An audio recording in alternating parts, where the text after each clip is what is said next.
Good evening and welcome to all of you again for a continuation of the sessions dealing with reality at dawn, Babuji's foundational literature as part of the complete works of Ramchandra Volume 1. Today, we will be having a look at the fourth chapter, The Guru.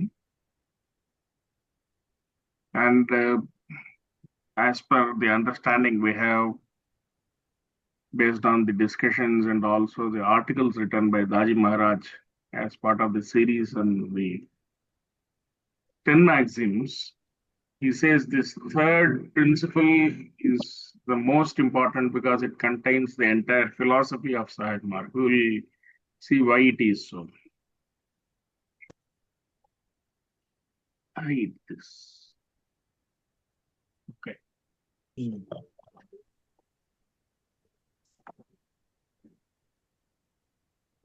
So today's topic is the most important for all of us. It is the Guru. We had a look at these three topics in the preceding sessions, starting with religion, the goal of life, and the ways and means. And it is each topic builds on the other. Like religion ends where Babaji Maharaj says the present day religions do not meet the requirements of higher approach, and also the concept of actually the highest possible goal that we can have as a human being. Then he discusses quite a bit on the what should be the goal and the means and ways to achieve that. So the most pivotal role and the vital link in this series is the Guru for obvious reasons. He says there is a very strong need for Guru, which he builds up with supporting statements. And he says the right type of guide who might successfully take us along the path of realization is a must. Having determined our goal and also the proper means to achieve it, we saw, he says, where he concludes, saying Raja Yoga, it is Raja Yoga alone which can take us to the highest possible limits. And again, he says we should also have the help of a Guru of caliber who also has this capacity for yogic transmission. So he says we must then make efforts to find the right type of person as our guide, because the most important in the entire process, who might successfully take us along the path of realization. In all cases, including those pertaining to worldly matters, we are very much aware that we stand in need of external help in the form of teachers, guides, friends, mentors, and things like that. But in all these worldly matters, what happens is it is quite possible that after acquiring certain amount of knowledge, we might be able to proceed further on by our own efforts. However, when it comes to spiritual domain, we have to depend on the experience of the teachers of the past as contained in their books and writings, and also we need a living Guru.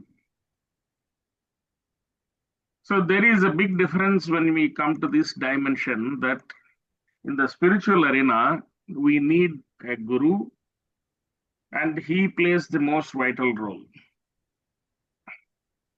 What happens is as we go along the path, our dependence on the Guru grows greater and greater as we advance. This is one of the most startling features of this aspect of Brahma Vidya. Unlike in the material sphere where we might start off with kindergarten teachers and the high school and the colleges and university process, and then you're on your own doing your own maybe researches in the different areas. But here we need the guide all along till we reach the goal. That is the first thing. And also our dependence goes on increasing on the guide. That is the first thing we must note, that in spirituality, the case is otherwise. And as we go go on acquiring these higher stages, the dependence becomes more and more. And he says, in this domain, the books are of no avail to us. They may help us acquire a bit of superficial knowledge, or what Daji calls as the second-hand knowledge, and which might help us on selection and the proper path and things like that. But and also this erudition might help us in delivering eloquent discourses on these spiritual topics. But a practical approach in spirituality alone is impossible purely based on book reading. Yogic practices and sadhanas based on knowledge acquired through these books are also mostly misleading. We have seen any number of such cases. And in certain cases, it might prove to be harmful also to our spiritual advancement, particularly when we take up these, very intense practices of pranayama and things like that. So this looks like, this continuing or greater and greater dependency as we progress on the path of spirituality can be thought of as a kind of invertendo as well.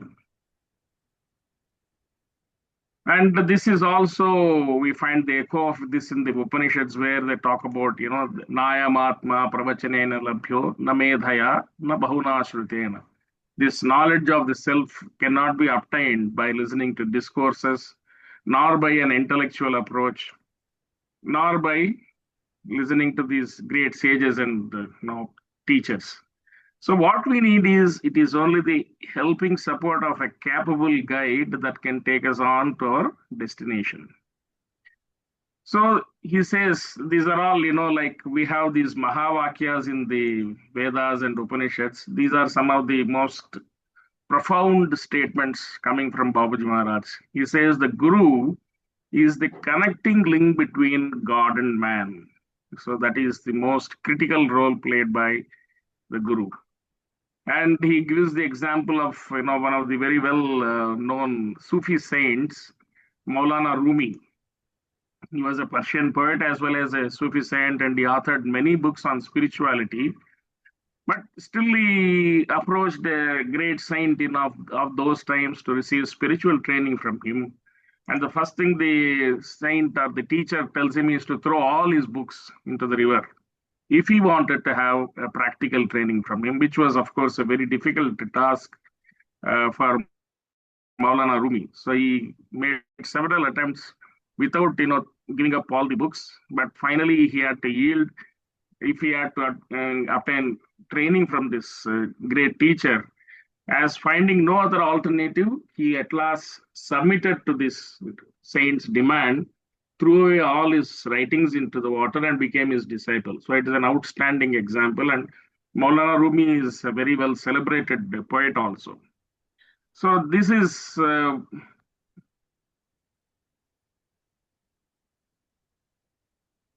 and he is attributed with a lot of very beautiful sayings as well. Like he says, we are born with wings, then why prefer to crawl through life? That is one of the very significant statements. And he also says, you are not a drop in the ocean, but we are the entire ocean in a drop. Again, this aspect of infinity. So in the spiritual pursuit, the help of a guru becomes essential and indispensable. So the actual realization comes only after training in the realm of practice. That's what we saw. And for that, knowledge or erudition proves to be of little assistance, because it is all experiential knowledge. And this is the knowledge, the classification we saw: Paravidya, Aparavidya, and Kala. So Paravidya is that experiential knowledge part. So help of a guru is therefore essential for those engaged in the spiritual pursuit. He says there have been cases, however, where sages have attained perfection by their own effort, directly submitting or surrendering to God. But such examples are extremely rare. One such example, of course, is our Lalaji Maharaj. He says it's very difficult course and can be only followed by persons specially gifted with uncommon genius. And we are all familiar with the story of Lalaji Maharaj, that he attained perfection in only 7 months. So Guru's role is that of a connecting link between man and God, and he emphatically states it is through his medium only that we can reach God. Not only that, he says he is the only power that can extricate us from the intricacies of the path. So you might recall our mission prayer when we know in a deeply prayerful way we recall this. So these three are very profound statements, and quite a few questions can come, fill in the blanks or some 1 or 2 mark questions based on these aspects. The role of the guru. Then he talks about navigating our inner entanglements. This aspect of bhog, you would have studied in the heartfulness way a bit of discussion on this.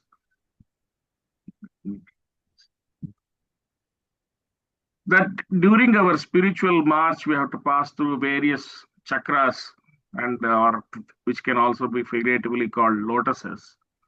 And Daji in the spiritual anatomy book, gives a very detailed description of these chakras.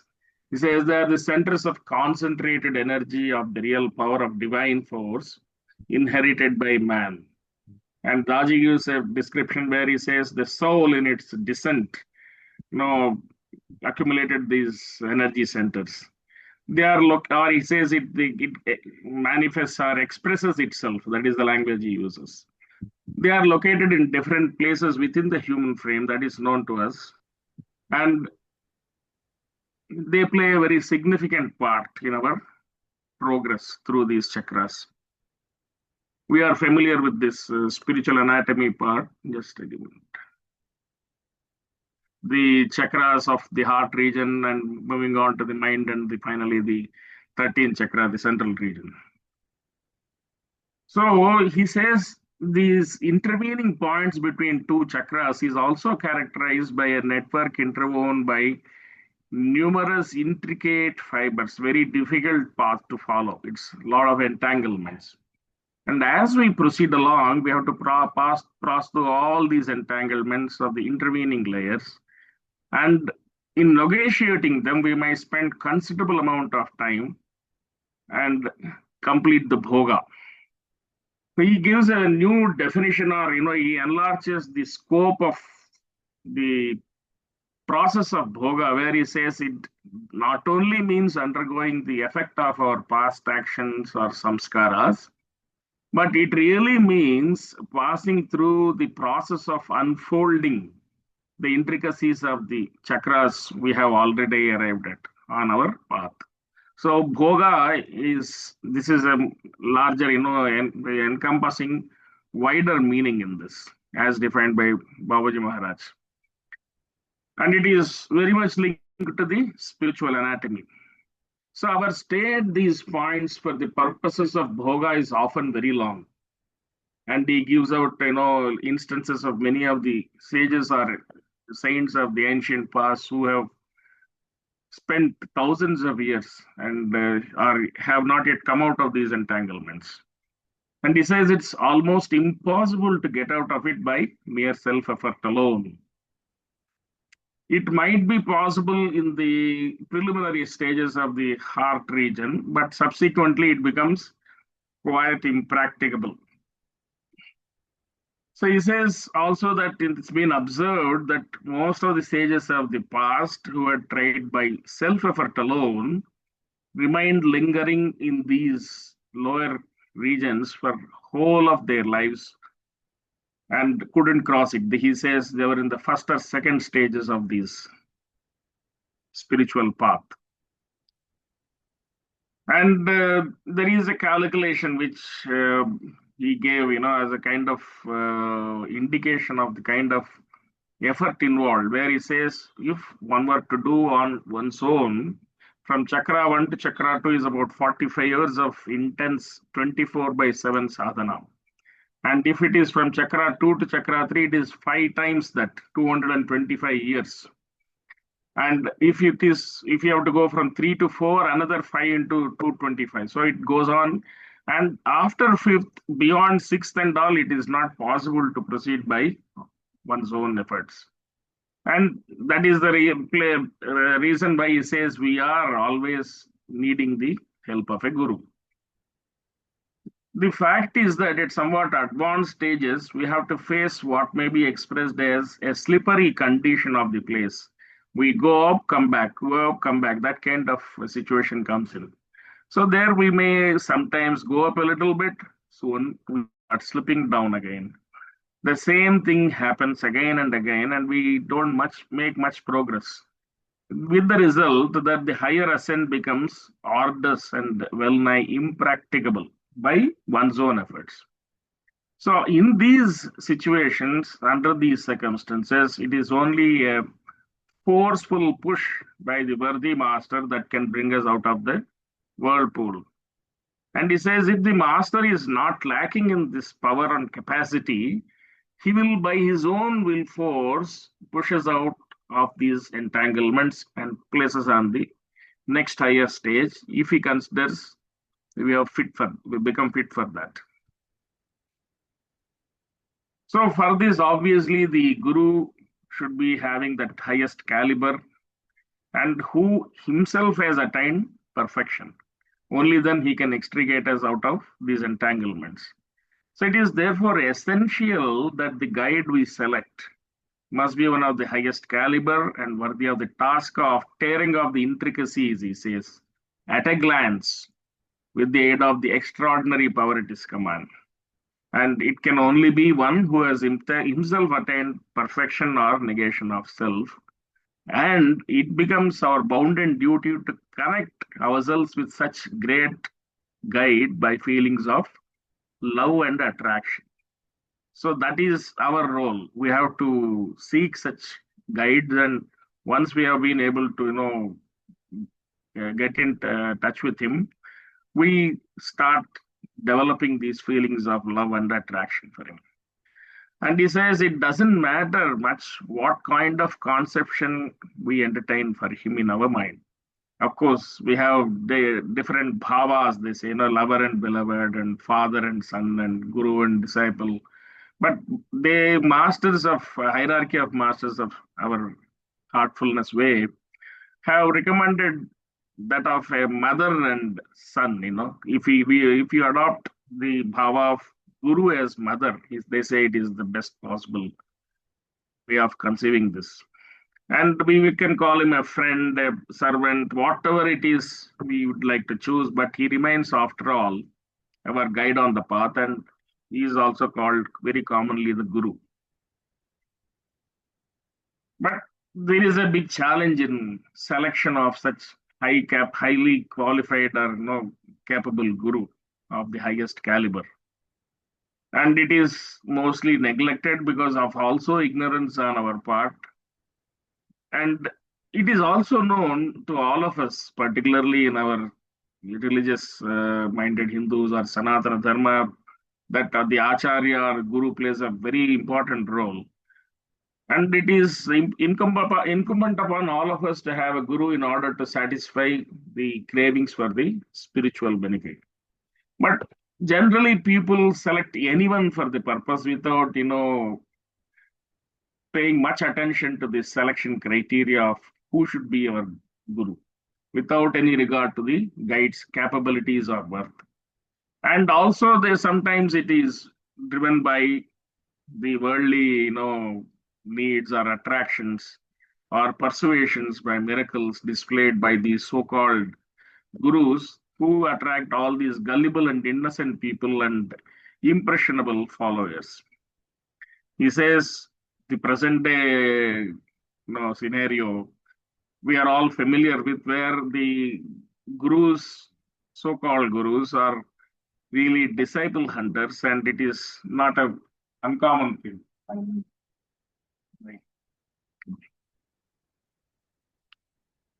And he says they are numerous as the leaves of a tree. As for most of them, Gurudom is a very profitable job, and they can make huge amount of money as well.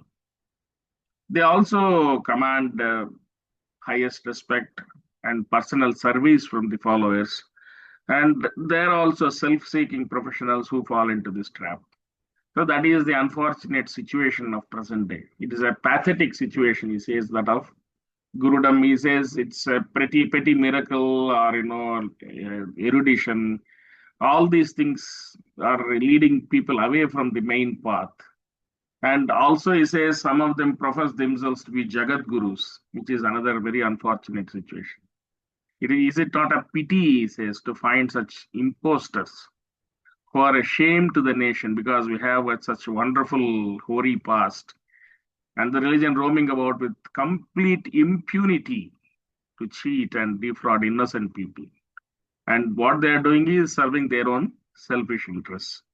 So it is high time for everyone, he says, very clarion call to open their eyes and see what havoc has been wrought by such charlatans. So Gurudom as a monopoly of privileged class is only an absurdity, he says, introduced by the professional gurus to safeguard their personal interests. So that is the current pathetic situation, he says. So the popularly believed, principle that a disciple cannot, at any point of time, break this, sacred connection with a guru under any circumstance, is also a cunning device adopted by these false gurus. He says this practice of initiation of a disciple, though really based on sound principles, if it is done in an authentic way, has been also much abused by these modern professionals who do not understand its real significance. So they are interested only in uttering a few mantras or mystical words to the ears of the followers and say they are initiated. And they also threaten them that they can never cut their ties with them.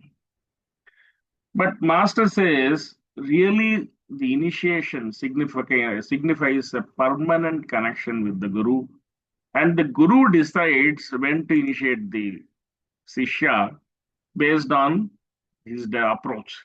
He says, disciple should be formally initiated only when true faith in them and divine love takes prime root in their hearts.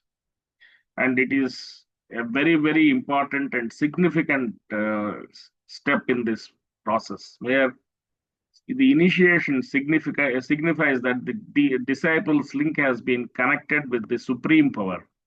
And what happens as a result is that the spiritual force begins to flow to the disciple automatically according to the absorbing capacity they develop in themselves. A wonderful situation where Guru initiates and the capacity of the disciple determines whether he can continuously keep, soaking in this spiritual manna that is flowing into him. So that is the aspect of initiation, which is quite different from what happens in the modern day parlance. And it also depends on the power and capability of the master to establish this kind of sound connection, for which obviously very high caliber is required. And this sound connection, once established, shall continue as long as the disciples do not secure liberation, which in such cases, he says, is not a very far off thing. Otherwise, people think, liberation is something which can be attained only after numerous lives. In fact, he says if the disciples are initiated in the right sense, by the guru of highest caliber, the question of breaking off from him can never arise. So it's such a tremendously strong bond. It signifies a permanent connection with the guru. This floating. So a very, very significant process, this process of initiation.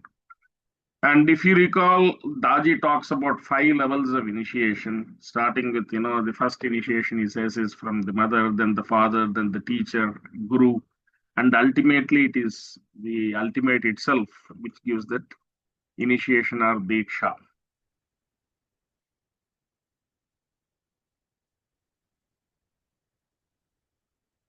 People are still joining. And Bauji Maharaj also says, in case we get into this trap that we have come into the fold of a guru who is not having that required caliber, and because of wrong selection, he says it is the birth of everyone to break off and seek a capable guru. If we have made that kind of wrong selection and misjudge the guru's capacity or worth. Definitely, this is again a very revolutionary thing where we are traditionally given to understand that once we have a relationship with the guru, we can never break off. He says that is not the case.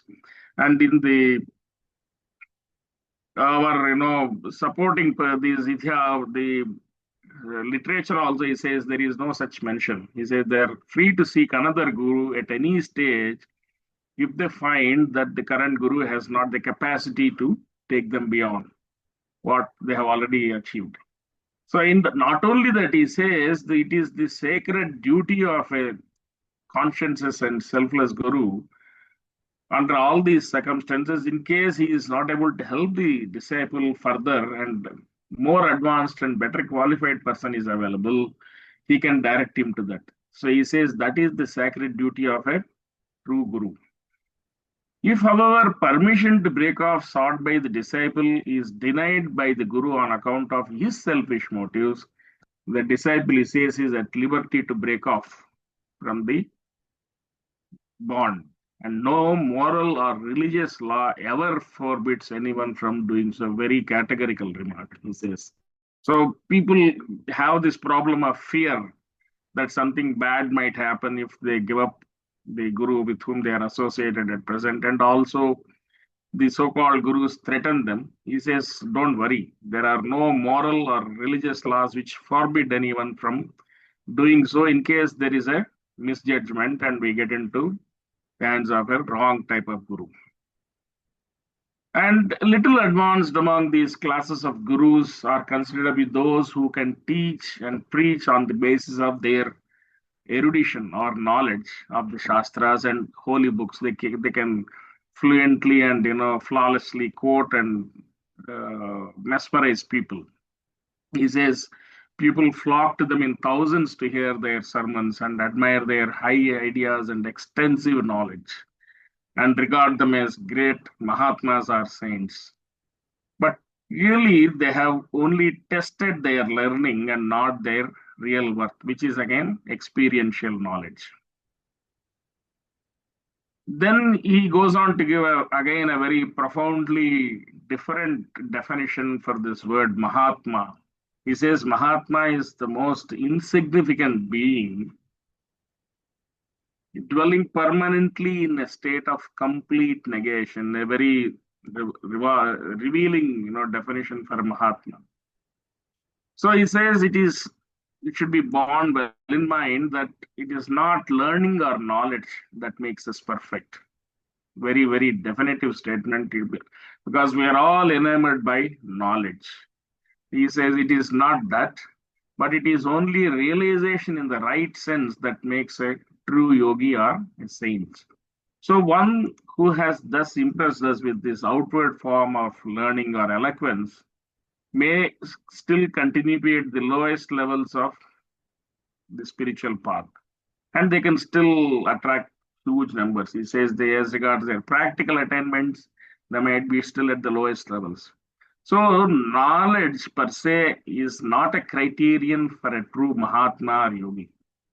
Similarly, the real test of a Mahatma or Guru is not miracles or extraordinary ways and manners or exhibition of powers, but only practical attainment on the path of realization. So Mahatma is one who is the most insignificant being. He says, I would define a Mahatma in that way, or rather a neglected figure beyond all feelings of greatness, pride, or egoism, dwelling permanently in that state of complete self-negation. So a very revealing situation where he talks about a Mahatma or a real yogi. So knowledge is only an achievement of the brain, whereas realization is the awakening of the soul, he says. And he says there are some amongst us who view that knowledge being the preliminary stage of realization is essential and indispensable. Again, Babuji makes this very emphatic statement is that he is not agreeing with them on the grounds that knowledge is only an achievement of our mind, and then realization is pertaining to the soul, and it is far beyond the scope. It is a different dimension altogether. So, in books on spiritual science, we read much about the conditions of the mind at various spiritual stages and get acquainted with them.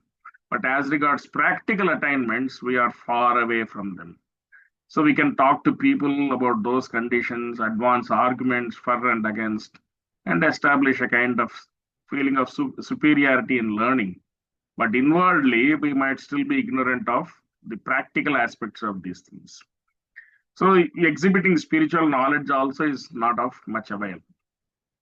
What is needed is actual realization, and that is a practical matter. Also, this is pointed out by Lord Krishna that he transmitted that very essence of the very conditions he explained into the heart of Arjuna at the time of this battle of Mahabharata during his discourse on Gita. Actually, Master says, or Babuji's discovery is that he uttered only 7 slokas, and the rest of it is all transmitted knowledge. So he says, present day, of course, everybody talks about Bhagavad Gita and are trying to memorize and recite and give lectures on this. But what practical effect is thereby produced upon us by all these processes? Has anyone of us ever been able to acquire practically any of the conditions depicted in it, he says. And they can always keep quoting, world is Maya, man is Brahman, and all those things. But inwardly, we are unconscious of what we are speaking about. He says, none of us have been able to develop the conditions which were experienced by Arjuna at the time of Gita, as it was transmitted knowledge from him. So the Gita that we have is really a commentary on what Lord Krishna spoke to Arjuna on the eve of the battle of Mahabharata.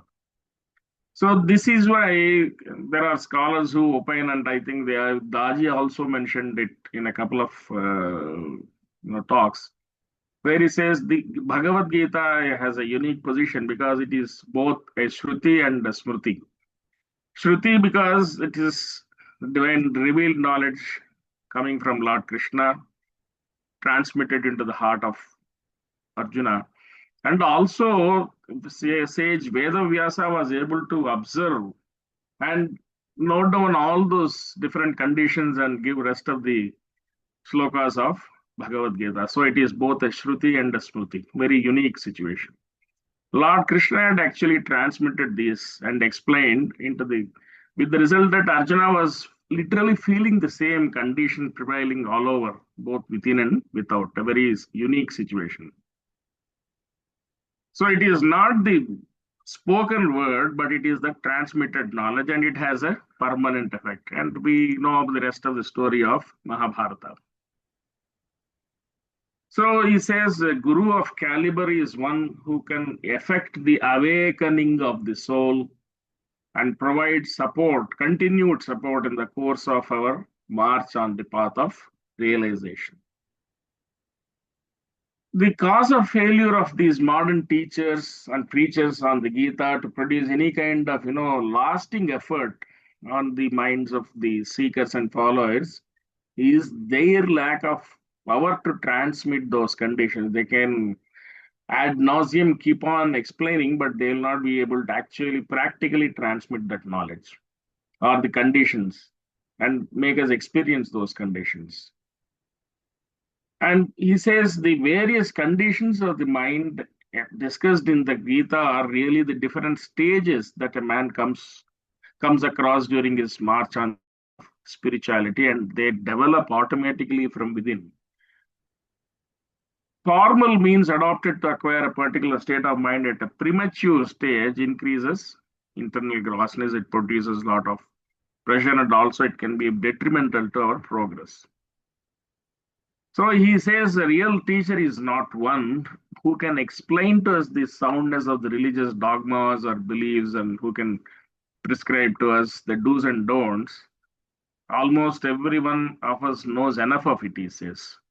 What we stand in need of from a guru of caliber is the true impulse to effect the awakening of the soul and direct the support in the course of our march. So again and again he comes back to this aspect of guru of caliber. And such a one we have to seek if we aim at success. So what we are interested in is practical achievements in the field of realization. And for that, it is evident that while evaluating a person to be taken as a spiritual guide for ourselves, we must take into account not only learnings or miracles or whatever others, but practical achievements in the field of realization. And he most importantly gives again a very beautiful and profound statement is only one who is free can free you from eternal bondage. It looks apparently very simple, but a very profound concept. That he is giving the hint that we should select a guru of the highest possible caliber. Because if the Guru himself is not free from the bondages of samskara or maya or ahankar or ego, it is not possible for him to free us from those bondages. So he says it is an obvious situation, but we don't pay much attention to it as seekers. So only one who is free can release us from bondage. Very important practical advice coming from Babaji Maharaj. So when we are seeking the guru, we should always look at the practical achievements in the field of realization and not pay much attention to other, external aspects. Then he gives a kind of different definition for spirituality. He says spirituality is a state of perfect tranquility and moderation and in complete harmony with nature. Two, three different aspects are there. He says it is a superfine state of mind that every other thing will seem to be heavier or grosser in comparison. The delicate feeling caused on the senses by the sweet smell of a rose is far heavier than this superfine state of mind, he says.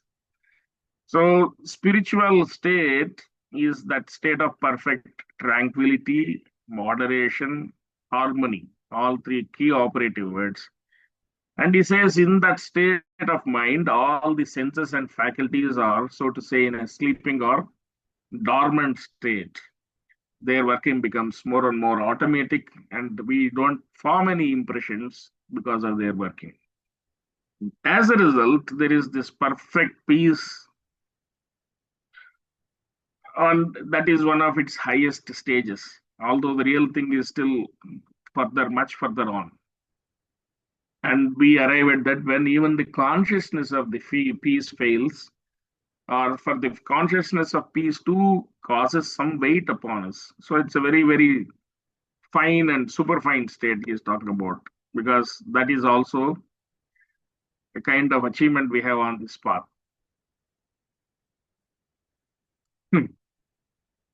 When we are really quite unconscious of the very presence of peace, he says, we are in a true sense free from the impression or the weight of the feeling. For example, see, we feel this a kind of peace when we are at chakra 2. Again, peace is predominant at chakra 4 and at chakra 8. There is a qualitative difference that we can appreciate. So the condition at this stage is quite peculiar. It is really neither bliss nor otherwise, he says. And finally, we arrive at a stage where words fail to express that real condition. And such is the condition we have to finally achieve. And for that, he and he alone can be a capable guru who himself is permanently abiding in that condition described above and has that power also to capacity to as well to transmit by his will force the spiritual state or yogic pranahuti into the heart of the abhyasi, and then in the process remove all complexities and obstructions from our path.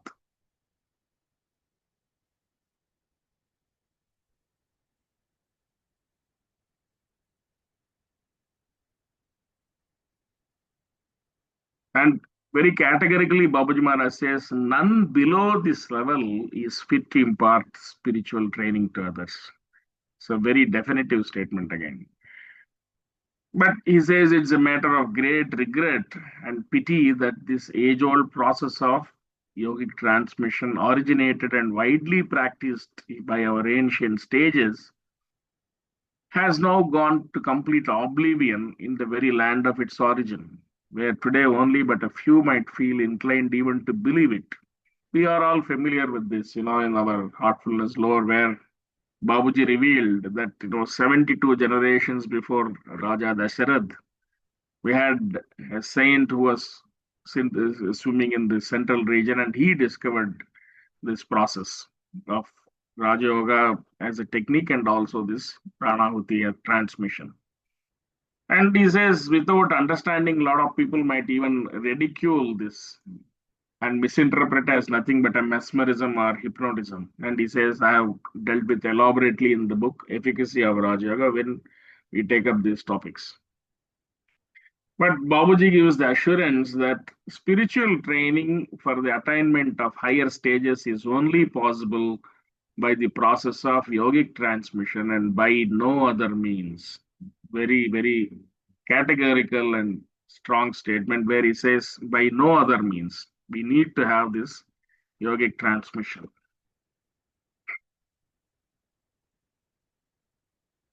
In this context, he also discusses some aspects of what is called as radiation. And we are familiar with this, that frequent reference to this process in the present day society of educated persons has led certain religious teachers to defend their inefficiency in this respect by explaining to people that there is nothing peculiar about transmission. So because they are unable to transmit, they also bring it down. They says it generally happens when you are in the company of a Mahatma or a saint that you are to some extent relieved of the disturbing thoughts and feel comparatively a kind of peace or calm for a temporary duration. This they claim to be due to the effect of transmission by the Mahatma.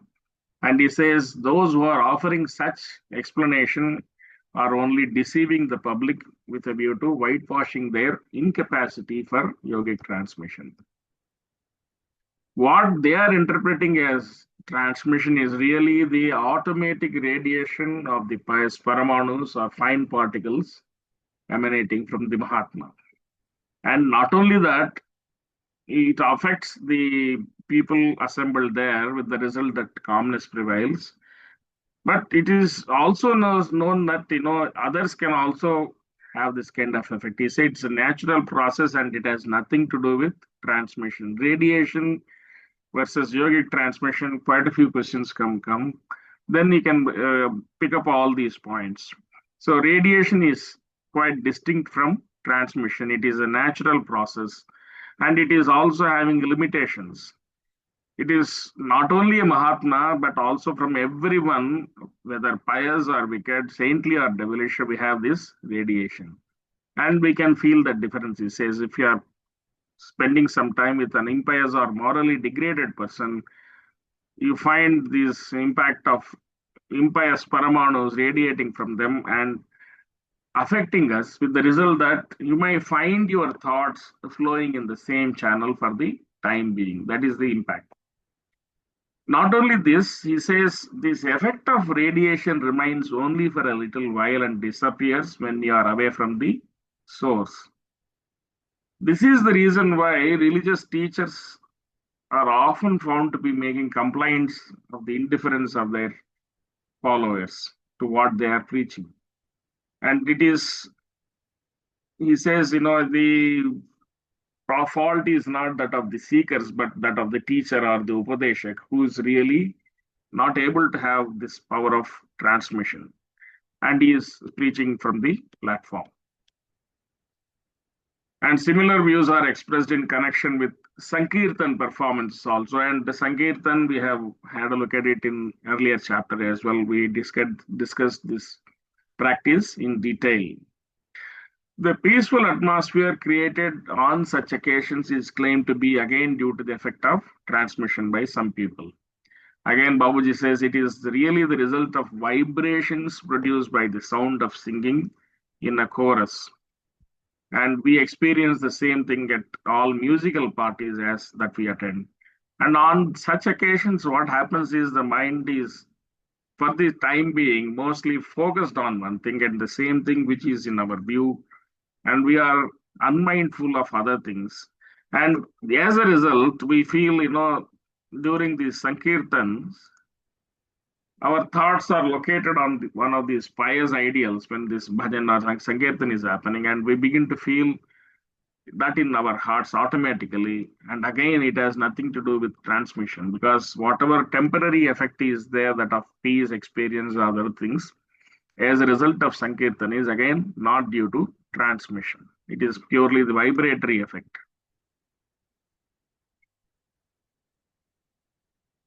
So, the power of yogic transmission is a very high attainment of a capable guru.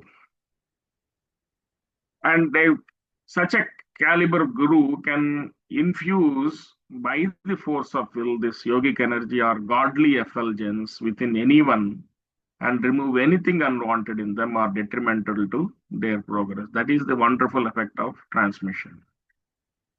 And he can not only exercise this power on those assembled, there is no limitation of space, but on others too who are away from him. We are all experiencing that. Its yogic transmission transcends the limitations of space as well as time, because this power can be utilized in any way at any time. There are absolutely no limitations. It is transcendental. So one who has command over this kind of ability for yogic transmission can at a glance create temporarily or permanently a condition in the sadhaka which is far ahead of the existing condition of the abhyas and which otherwise might require years of time. So again he can give a taste of that experience of higher stages.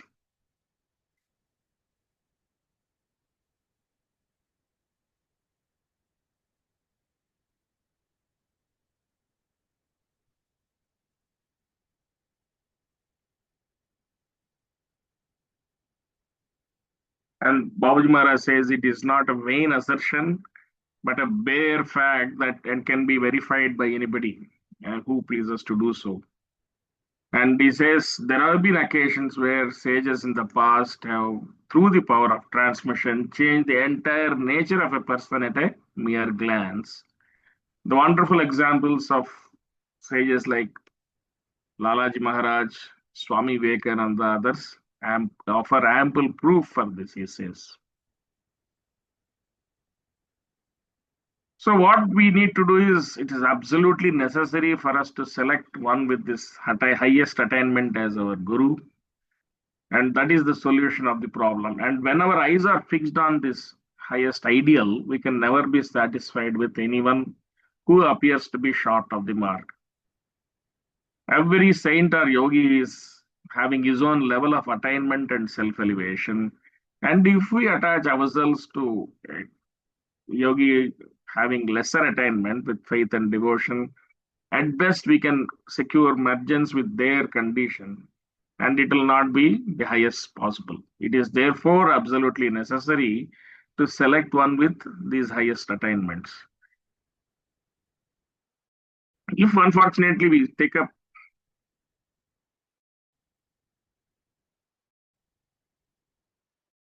we will be correspondingly lagging behind in our final approach in case we select a person of lesser approach. He says fitness for imparting spiritual training, the guru should never entertain in his heart the slightest impression of being a teacher or a guru. And minimum, he says, ordinarily a spiritual teacher should never consider himself fit for training unless he has secured his approach up to Brahman Mandal at least. where everything appears in the subtle form before it actually takes place in this Pinda Pradesh or material world. So that he says is the bare minimum requirement. When he when the teacher has connected himself with that plane or sphere, he is constantly in touch with the inexhaustible storehouse of power. On the other hand, if the person takes up the job of training others in spirituality before acquiring this minimum stage of approach up to this Brahmanda Mandal, they not only begin to lose their own power, but also they can be contaminated with the samskaras and grossness of the person whom they are training, with the result that soon you will find that fall is there and they themselves are spoiling their condition because they are not fit to impart training to others. And he says, in our mission, permission to impart training is not generally granted even at the stage where he is having approach up to the sixth chakra. Really, one is fit for the work of training only when he doesn't entertain in his heart the slightest impressions. Absolutely, there is no room for ego. And he says, even in the lifetime, if this idea crosses of being a guru in his mind, he says he is unworthy of being a guru. The very presence of this idea shows he still cherishes in his heart the feeling of self-importance or greatness. Then he gives the startling again Mahavakya where he says, God is the real guru or master, and we get light from him alone. It is therefore essential to get rid of these evils, he says, before we get into this role as a guru. But as it is extremely difficult for a person of ordinary talent to draw inspiration directly from God, we seek the help of one of our fellow beings who has established his connection with the Almighty. So that is why he says Guru is the connecting link between God and man. So he says the Guru must actually treat himself as the humblest servant of God, serving humanity in the name of the great Master.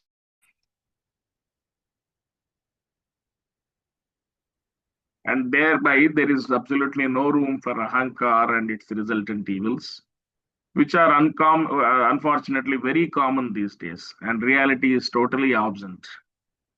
A guru or teacher must therefore banish from his heart even the slightest feeling of greatness or superiority and consider himself as the humblest associate and servant of humanity. He says his master, that is Lalaji Sahab, was such a wonderful example. He says all through his life, he treated his associate as brother, and he never held his view that his disciples, all these brethren were disciples. That kind of thought never crossed his mind. He was always ready to offer personal services even to his disciples, and very often he did it without letting it come to their knowledge. So, the essential thing for a guru of highest caliber is to give up his masterly position and feel himself to be an ordinary servant of humanity. And Babaji says he is an insignificant being when we discuss this aspect of Mahatma. And also, he says we should reverse this process where, instead of the sadhakas serving their guru, he says we should reverse this in accordance with the need of the mind, time, and the guru should render all these services to his followers. And he says the position of a guru really is extremely strange. If he feels himself as a master and he is far above his associates, it will be ahankar of the worst type. So it is really up to the disciple to devote themselves to the service of the master with love and devotion, and not the right or privilege of the guru to demand it.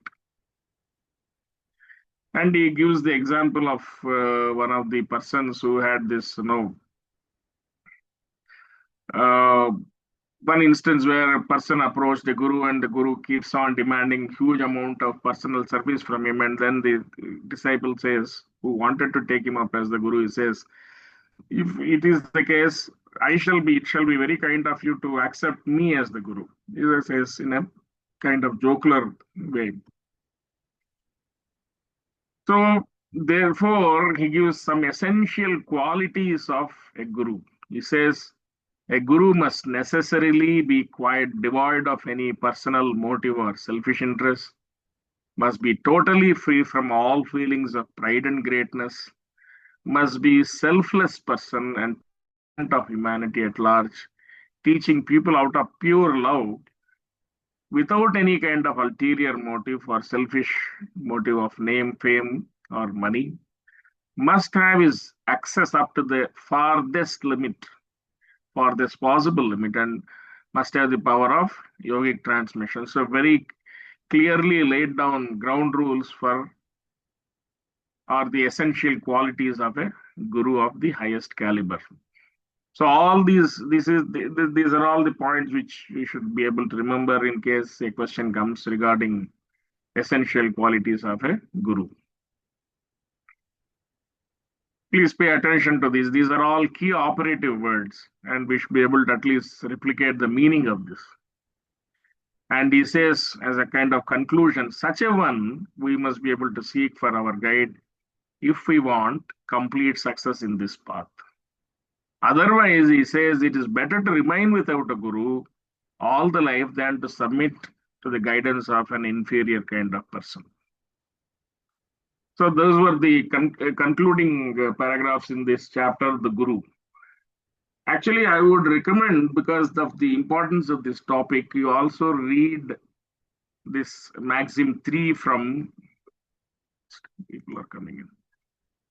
The collector's edition, December 24, Heartfulness magazine,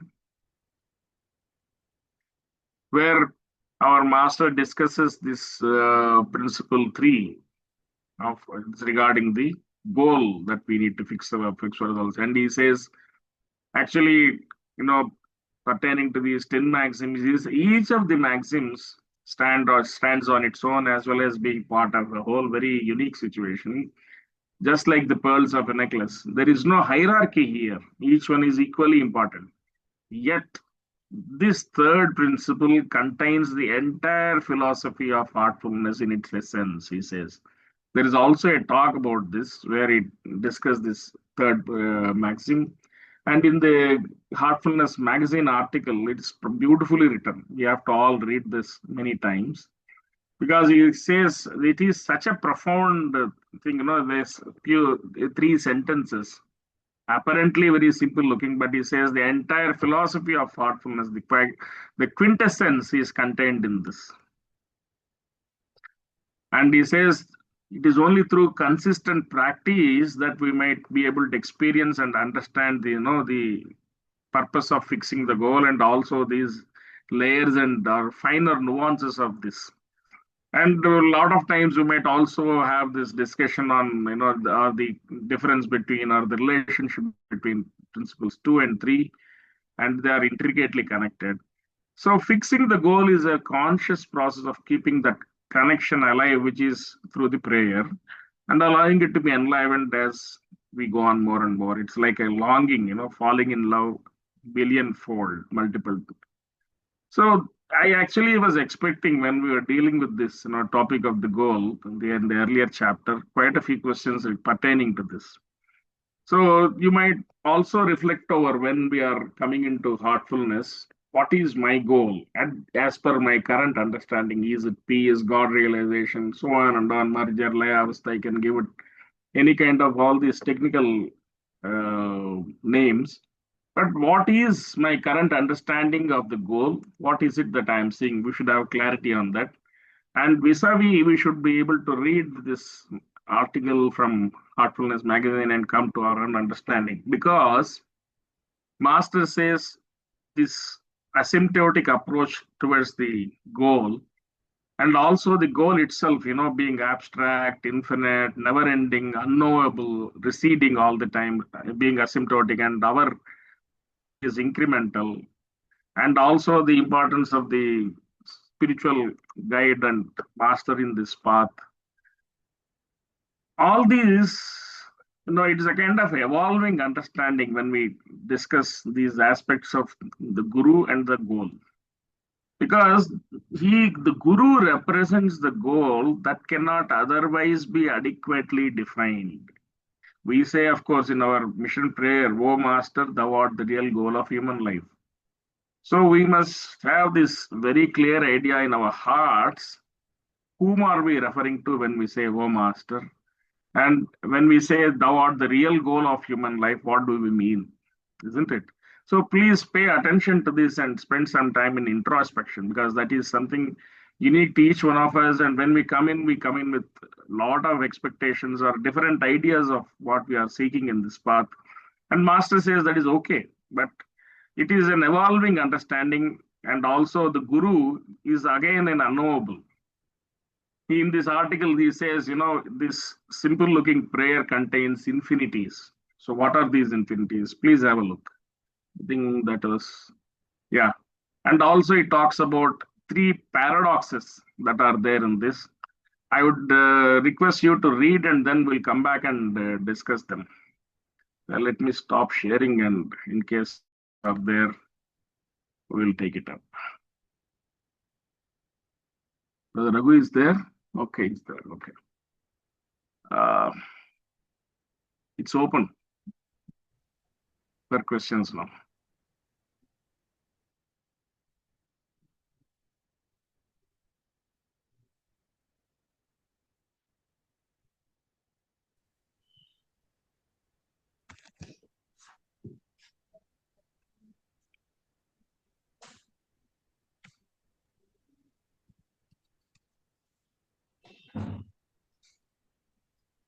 And not audible, huh? Now you are audible, brother. Oh, okay.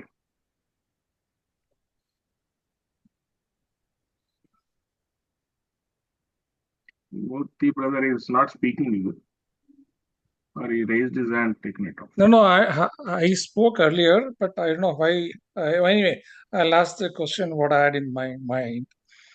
Brother, right now, the being artful every day that is going on, very important step as per the current context. And also, in lieu of what we discussed today, you are sharing comparison between ancient traditions and the current artfulness practices, where there is a solid difference from evolving from points 1 to 5, say 20 to 30 years or more than that, to 6 months to 2 years, or approximately, as per spiritual anatomy. Uh, is that really emphasized anymore in our regular community gatherings, so that people are abreast of this and also accelerate their own growth? We generally don't talk about this, time that is taken, because it might, scare people about, by one's. It's please remember the key operative word in that was by one's own effort. 24/7 by one's own effort. It'll take from 1 to 2, 45 years, then five times that, then five times that, and things like that. But now we have the help of our master who can lift us anytime, anywhere he wants us. Like it is, nothing is beyond their capacity. So that is the reason why we don't really speak about this and highlight it so much. But as we go on and when we come to the, take up this work of preceptors also, you'll be able to have this idea what kind of approaches, are so easily given to us by master. And it is again as a result of, as Babuji emphasized in this again and again, it is the power of yogic transmission. So that makes all the difference. What sages of yore is Babuji, if you read in Reality at Dawn as well as in even other books, he talks about, those very well known rishis and munis and where they are standing at present. So, but of course, they might all be reborn and have advanced as part of heartfulness seekers to very high levels. We don't know. But what is important is that we are blessed to have such masters, and also we are having, we are able to receive this yogic transmission, which makes for all the difference.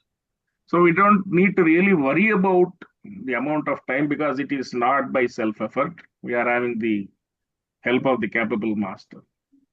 So I hope I answered your question.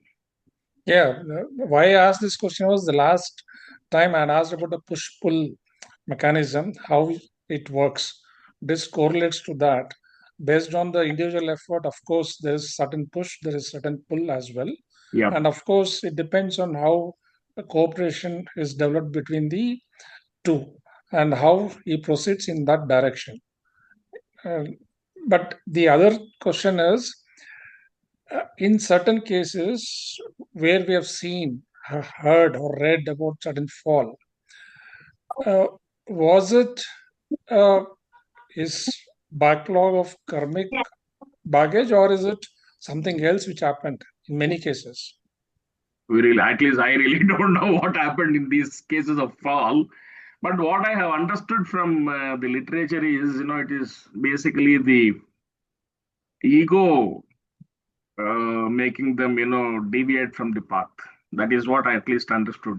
Because I don't have a detail of what happened with specific cases, whether it was, because of a karmic residue or, something else and, some other aberrations. I don't know. Raghu, if brother, if you want to respond. I think there are two or three concepts to be remembered in this particular context. The example that we gave last time around of Babuji Maharaj sending few people into the central region and then they gradually coming back lower down. If you remember, one of the things brother mentioned today is that as we go higher, the path is very slippery. I think he did mention that today. The path is very slippery. So you require the constant support of the master to be able to be there. Even in Pinda Pradesh, as we cross into the Brahmanda Mandal, although Brahmanda Mandal is supposed to be the point of liberation, there is a shadow of the Maya still in the Brahmanda Mandal. And that's something to be remembered.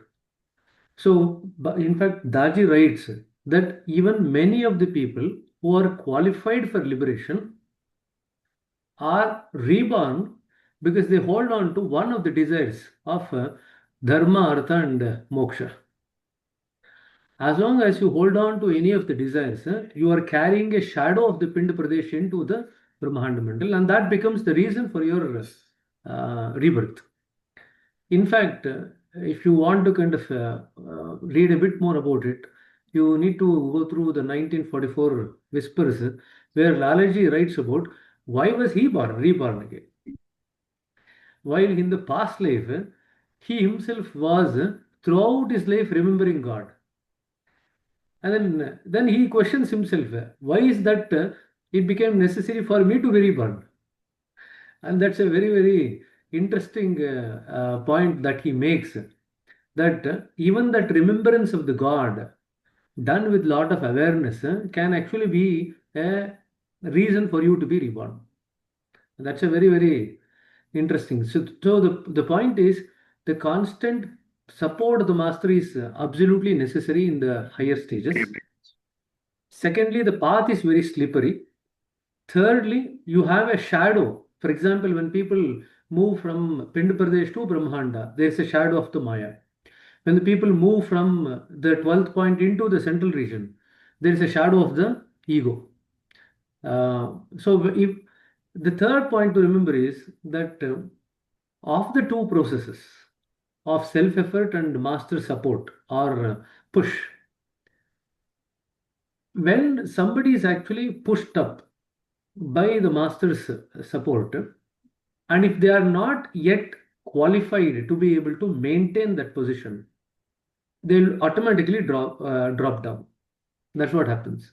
So that's why, especially in the Pinda Pradesh, Lalaji says that you have to take a lot of time to allow the experience, the Abhyasis to experience various different conditions. As long as you keep the person in the heart chakra, he says, the better it is for them. So that they can experience the various nuances of all the conditions that they're supposed to experience, because the same conditions repeat as you go above into the higher points. So if you are experienced and well versed with those conditions at a certain level in the Pinda Pradesh, it becomes easy for you to sustain your journey in the higher points. Lastly, in terms of the push-pull that you were mentioning, during the Pind Pradesh journey, it is mainly the push. During the journey beyond the sixth point, it is mainly the pull. The higher points actually pull us from the lower points. But during the Pind Pradesh, it is the push. The push is both from the master's energy, his support, and our own self-effort. And majority of the time during the Pind Pradesh, masters want us to put in lot of self-effort and actually make the progress, because he says that that is almost self-sustaining. It is far more sustainable. Then the chance of falling down is very minimal.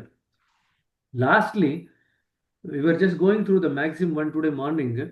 So there Babuji mentions that there is one point from which the fall is not possible. So that is the homework for you people. From which place you are not going to have any fall.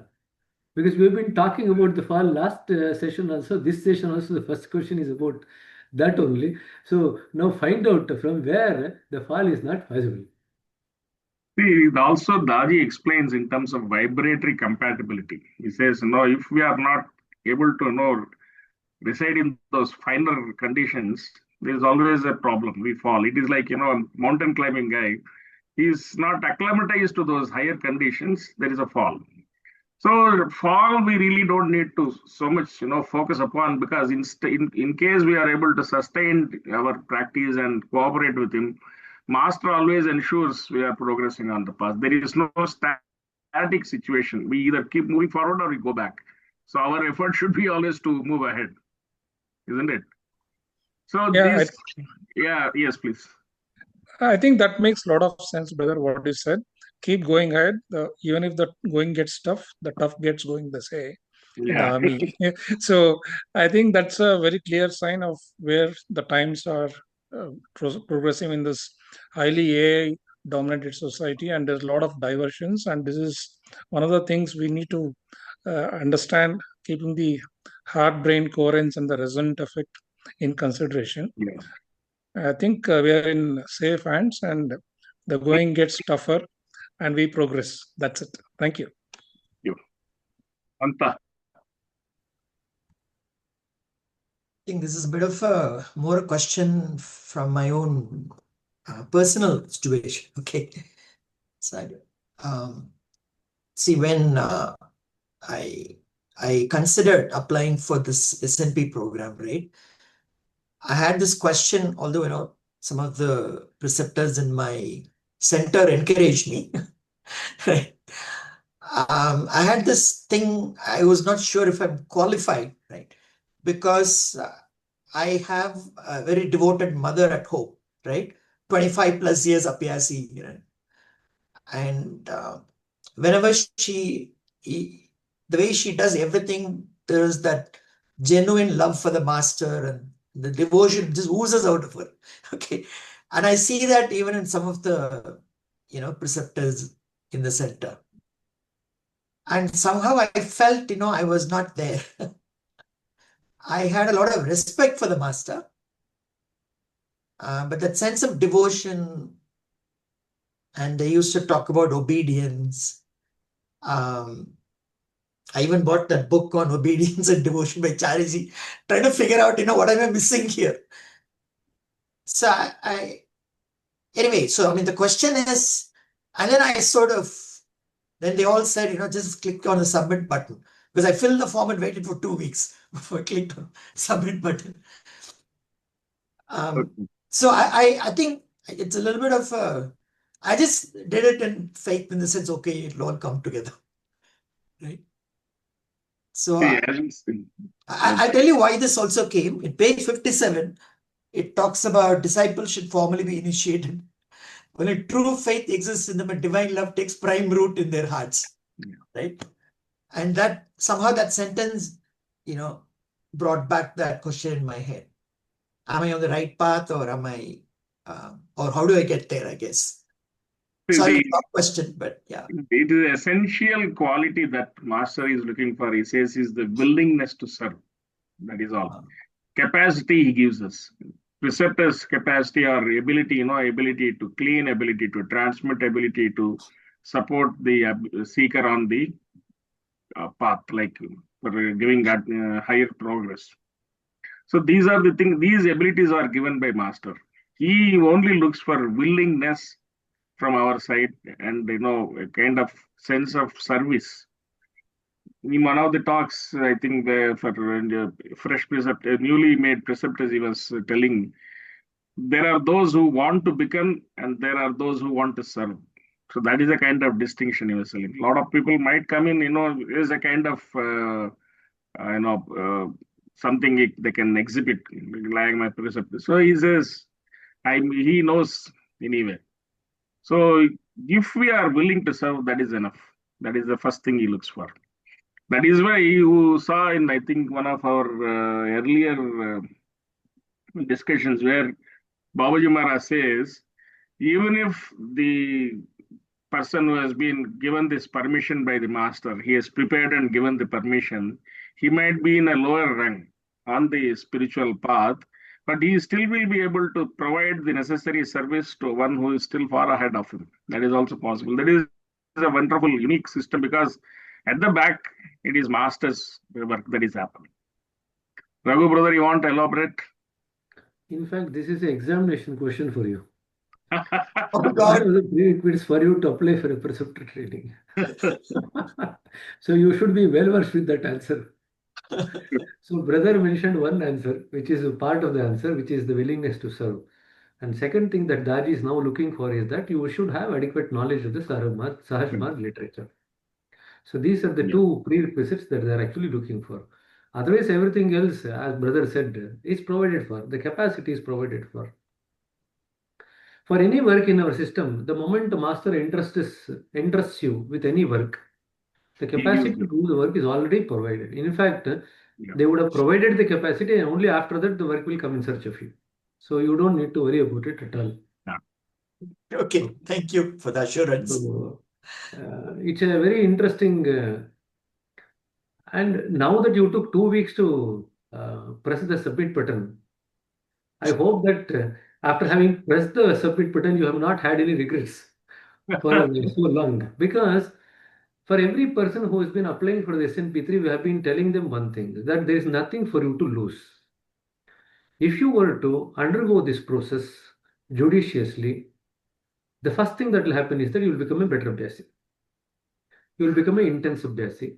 You will gain in-depth knowledge of the background of our practices, all of which actually will aid your spiritual journey as an individual. Now, whether you actually end up finishing the training, clearing the exams, going and getting training in Kana, all those are secondary. The first thing that is going to happen is that you will become a better Abhyasi, more grounded Abhyasi. So, as far as we are concerned, anybody who applies and undergoes the process will always benefit to the extent that they actually undergo the process. So, in fact, we are encouraging everyone to apply, as many people as to apply, so that once they actually catch hold of all the possibilities that is available to them, then as you progress through the journey in the training itself, many layers of uh, consciousness unfolds and many newer insights, like as we might start for some reason as a goal for meditation, but as we progress through the meditation over many years, our goal keeps changing. Likewise, we might start this SNP program for some reason, some vague reason. But as we progress through the training, many things unfold and make things more and more clearer for us. So please encourage everyone who you know who've been in the system for some time to apply for SNP training, because at the end of the day, we are raising the bar in terms of egregor, in terms of practice, in terms of the well informed and well trained preceptor. Each of these things, what master wants is not only increased quantity, but also increased quality. And that is what we are actually trying to achieve through this SNP program. So thanks for applying, and then we would wish that you will also encourage other people to apply. No, I can actually, if time permitting, I can tell you a few more things on this. What happened after I submitted? I don't know. The day I submitted, I think it was one evening, I sent a message to my preceptor saying, I submitted, right? And I think there was a magic. I don't know what it was. I still can't put it, right? After that, for a few weeks, I used to have this difficulty getting up early in the morning. My mother will wake up at 4:30, right? She's 80, right? And a lot of health challenges. She wake up at 4:30 every morning, right? I said, okay, I'm also going to wake up early. And it was I never used to do, right? And suddenly I found I was constantly waking up around 3 to 4, 3:30 to 4:30, somewhere I'll wake up. It happened. Then I will tell myself, okay, today Master has woke me up at, 4 o'clock, right? This happened for a few weeks, okay? I was consistently doing it. And one day I woke up when a mosquito came and woke me up at 4:30 or something. I woke up and I saw, oh my God, it's already late. Then a funny thought entered my head. I hope Master doesn't hear this. I thought Master has taken this avatar of a mosquito today to come and wake me up. It was a very funny thing. But interestingly, the next day in the class, Dr. Raghu, you said you talked about reflect back on what's happened over the last couple of months, over a year, right? And when I reflected on this journey, I thought, maybe that's the way that's my way of maybe thinking about Master with love. Right? It's a bit, sorry, I just took a bit longer than I should. But It is an authentic question. See, that self-doubt is there. Many of yeah. us go through that. Raghu brother, there is one interesting take from Shweta Rao in the message. Would you like to respond to that? She's asking, is there still time to apply? I know a few sisters who might still be in the process of thinking stage of applying. I think Ananta has sparked off this response. There are Uh, quite a few people who we keep hearing about the interest. I keep getting messages. Is it possible for us to enter SNP3? Unfortunately, the process for SNP3 is over to start the journey. So we request next. all of those people who are interested to keep track of the SNP4, which is likely to come in the next 6 to 8 months, and apply at that time. But then not to waste their time during the next 6 to 8 months. They know what are the things that they need to read. They can Yeah. start forming some small groups. They can start studying together. They can start reflecting. So there are a lot of things that they can actually do to prepare themselves. So see, the moment we will something, we give our consent for master for something, the work starts. Yeah.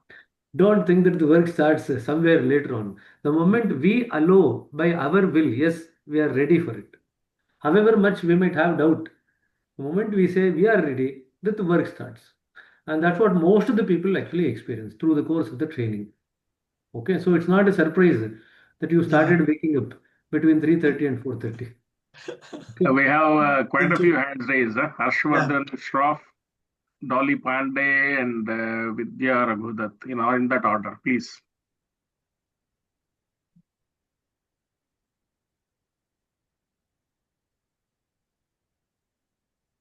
Karthik Swami, that's the wrong answer.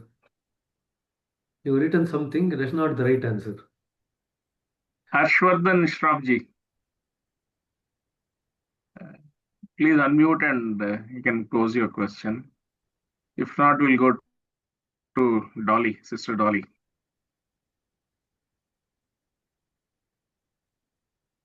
Namaste, brother. Hmm. So my question is that recently, like 3 days ago, I got my land owner and his wife introduced to the system, and my neighbor, she's a young girl, also introduced to the system. So during this introduction phase, the preceptor used to come to my house and give them the sitting. These are all people very religious and rooted to their culture from the mountains, and they have a weird rituals to perform during the rainy seasons and all. So in the course of taking the three individual sittings and getting introduced, there were few episodes which made me feel that how privileged I am to be part of this system and having this master in my life, and also feeling bad for them for the way they have been groomed up, or they have their culture to follow. So somewhere the sense of superiority complex came into me being me, and it was haunting me for a couple of days. So I was thinking of checking on how is this situation and how do we overcome the sense of being superior among the others who have not been experienced the spiritual system we are into, and how to tackle such situations in the future if there is any. Because I was really feeling very bad and feeling very profound in my heart that I'm so glad to be, associated with my master. So how do we Anyway, take I care of think that? I'll relate Is an it incident ego? which Is it I don't know what it is. I'll relate Yes, one brother. incident from Chariji Maharaj, my master. He says we feel that we have walked into the system. Whereas he talks about, he says that is in the first chapter, that is what I thought, but later on my understanding improved. He talks about preparation of the field by the master. And when we are ready, his antenna is everywhere. Whenever he sees a potential aspirant, he picks the signal is picked up. He prepares the field and then he brings us inside into the fold of this path. So please remember, it is master's work that we have come in. So we are blessed that way. It is not our choice alone. So Yeah. it is really a blessing. So what we need to do, we want to sublimate this thought arising in you of ego-based thing. Please make efforts to bring in as many into the fold as possible, because we feel that so many people are missing out, isn't it? Not just the ones you have just you brought in. You can see in our day-to-day daily interactions, a lot of people we feel why they are still stuck in these things. What Babuji also bewails in this last 3-4 chapters, he talks about people getting caught up for various reasons in all these things. So that is one way. Raghu brother, you want to elaborate? Follow-up question. Brother, can I take the follow-up question? Maybe you can help us with that as well, because before that, let Raghu respond and then we'll see. Yeah, sure. Yes, Priya. He wants to put me on the spot. See, sometimes we should also have fun, right? Exactly. First point that we need to give up in our journey is comparison. The only way you can use comparison as a tool for your evolution is when you compare your own version, the current version, with the previous version of yourself. That's the only place where the comparison will actually help or aid your journey.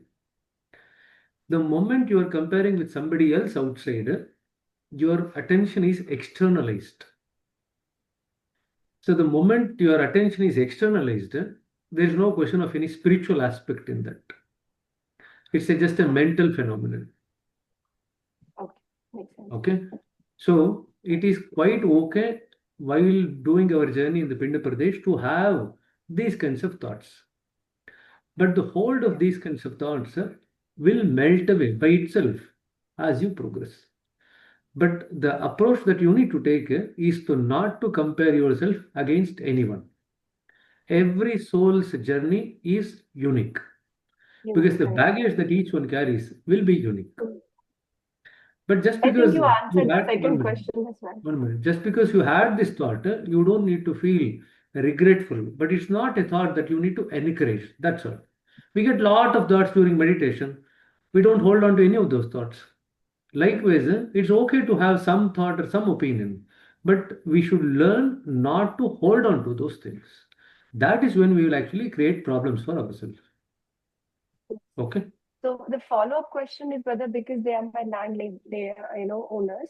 I leave them by their house. So sometimes this feeling that should I go and check if they are doing meditation or doing the cleaning or having the prayer done right. I've sent them the YouTube videos and also shared the book initial simple practices. But as a sense that I just want to make sure that they are doing it right. But then I keep myself away saying that no, let them do it on their own. If they have any issues, they come to me and ask if they want some help there. So what do we do? Really, should we go and ask and check if they're doing it, or making sure they're doing the practice right, or just we leave them and take their own course? See, when the work of turning their mind towards spirituality is done, either by the preceptor or somebody, if they require hand holding, it would be okay for us to go and actually do that hand holding. But it should not be done in such a way where they feel that it's being imposed on them Course, or it's right. being mandated on them. So if you remember, we keep telling three things not to do during meditation: no imagination, no going behind the thought, and no force. And this is very, very important. The third one, no force. No force for us when we meditate, no force when we get anybody into meditation. Yes. So that's, I think I did the right thing of not going by and asking. And I'm waiting if they need any help. Okay. Yeah, thank you, brother. Vidya. Thank you. Good evening, brother.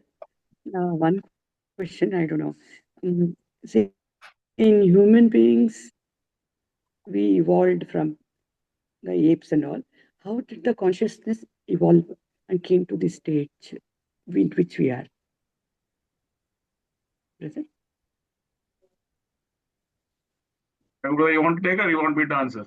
No, I didn't get the question. Just repeat the He question. is asking about, the Darwinian theory of evolution, where it is supposedly, from the primeval woos in the ocean, we slowly, come from unicellular to multicellular to now. A lot of people believe, at least in the biological field, that our ancestors are apes and we have evolved, in terms of consciousness and we are human beings. So that is the question she was asking. So, do you want to, so from a spiritual perspective, you believe in that, or what is the question? Um, it was a natural thought how the consciousness evolved, because we have taught about theory where we have evolved from apes. So how was it that we came to this level of consciousness, brother? This level of human consciousness. Yes, human consciousness, yes. Okay. See, there are multiple thoughts which are expressed in this particular perspective. If you take Christianity, they actually express about the creation having happened over a number of days. Now, if you take our own Hindu philosophy, we talk about the souls being born initially and then they taking on different forms as they kind of descend through the process of the descent itself. If there are people who equate the Dashavatars that we have had with the process of Darwin's evolution also. That's also another perspective that has been presented. One thing you need to keep in mind is that it is quite possible that all the forms evolved simultaneously rather than the way that we actually look at in the Darwinian theory. That they all evolved simultaneously. Now that probably makes it far more easier for us to understand. This will come in the context of when we read about creation and dissolution, the pralaya. At that time, you will actually understand what exactly happens at the time of Mahapralaya. Because at the time of Mahapralaya, if all the forms who are here kind of just lose their form and they go and merge back into the center, near the center, what exactly happens to them? What will happen when they come out next time around in the next cycle of creation? So that's a very interesting thing. So rather than have any definitive opinion straight away, what we would probably want to do, look at is ponder about. And there are other things that Babuji himself has written that human beings came into existence about 1,20,000 years or something like that. That is some numbers he's quoted from, and he's not talked about. He's talked about the early human beings, so about 1 lakh or 1,20,000 years, something like that. So on one hand, you have this scientific thing. On the other hand, you also have certain things. What happens to all these forms? If you look at any living form, living being, it's a form essentially. Whether you want to take it as a plant or an animal or human, it's just a form, a soul with a form, with a covering. That being the case, did all the souls originate at the same time? Are all the souls still coming in? That's another question that we've had. Are the souls still being born, or there's been only finite number of souls that have been born, and they are the ones which are going back, going round and round? So that's another question. The answer to that is that the souls are still being born, they are still evolving. So the possibility of many things happening at a multiple level is far more greater than the concept that we have that every cell, every human being came into origin only from the single celled organism. It need not be the case. If you look at it slightly differently, there are many people who got liberated from the first birth only after having taken birth. So, like for example, Brahmamanasa Putras like Sanaka, Sananda, they all got liberated in the first life itself. Now, that means to say that they probably did not have that unicellular stage, or they did not evolve through that particular stage in the first life itself they got. So, it's not a settled thing, so to say. There are multiple perspectives. It's kind of useful to keep those multiple perspectives in mind while actually we look at certain issues. So, that's what I would answer. The theory of evolution from the perspective of what Babuji has written in terms of creation. That's why I showed in one of the slides. This is a recurring theme in all his works, because our journey to the source is again intricately related to the journey from the source to present day existence. So if you look at it from his perspective, because that is authentic experiential knowledge, he describes what happens at the time of creation to present day. We in our original state were pure, the highest consciousness was there. Then the coverings came, adding and adding, and that went on adding them. And the current situation, he says, is the grossest manifestation. So it does not definitely align with Darwin's theory of evolution, for sure. That is what I have been also thinking about, and even I wrote to Master once about this, about this disparity in terms of the scientific thought vis-a-vis our theory of creation. So they are quite different. So our original condition was very different, and we possessed. Master says, not only did we, as this journey continued of evolution from the highest level to present day, we have this expression of the soul in terms of 13 chakras. He says in future it might be possible we might even develop additional chakras because we are reaching grosser levels or whatever. So it is definitely a different kind of perspective in terms of the Paravidya, the experiential knowledge, where he is describing as it is, what is the process. These are expectations, like we have cosmology theories, so many theories are there, extremely difficult to prove any of them. We cannot even prove, like this is something which we have to experience and then say, yes, this is what it is. That is the biggest challenge we face when we approach these with a rational approach or a scientific, so-called scientific approach. Yeah, Just so many. one point, in addition to what you now just said, that we might develop a 14th chakra. We were just reading about the knots. Yeah. Remember the knots, we sometimes equate the chakras with the knots. And Babaji writes in the complete works, volume 1 only, that the knots are always formed, reformed, and disentangled. Entangled, disentangled. We might disentangle a knot and form a new knot. And it's quite possible that a single chakra might have multiple knots. That's also something to keep in mind. So it's a very, very dynamic process. Knots versus chakras. Last week I asked you the question, brother partly gave the answer about who created the chakras.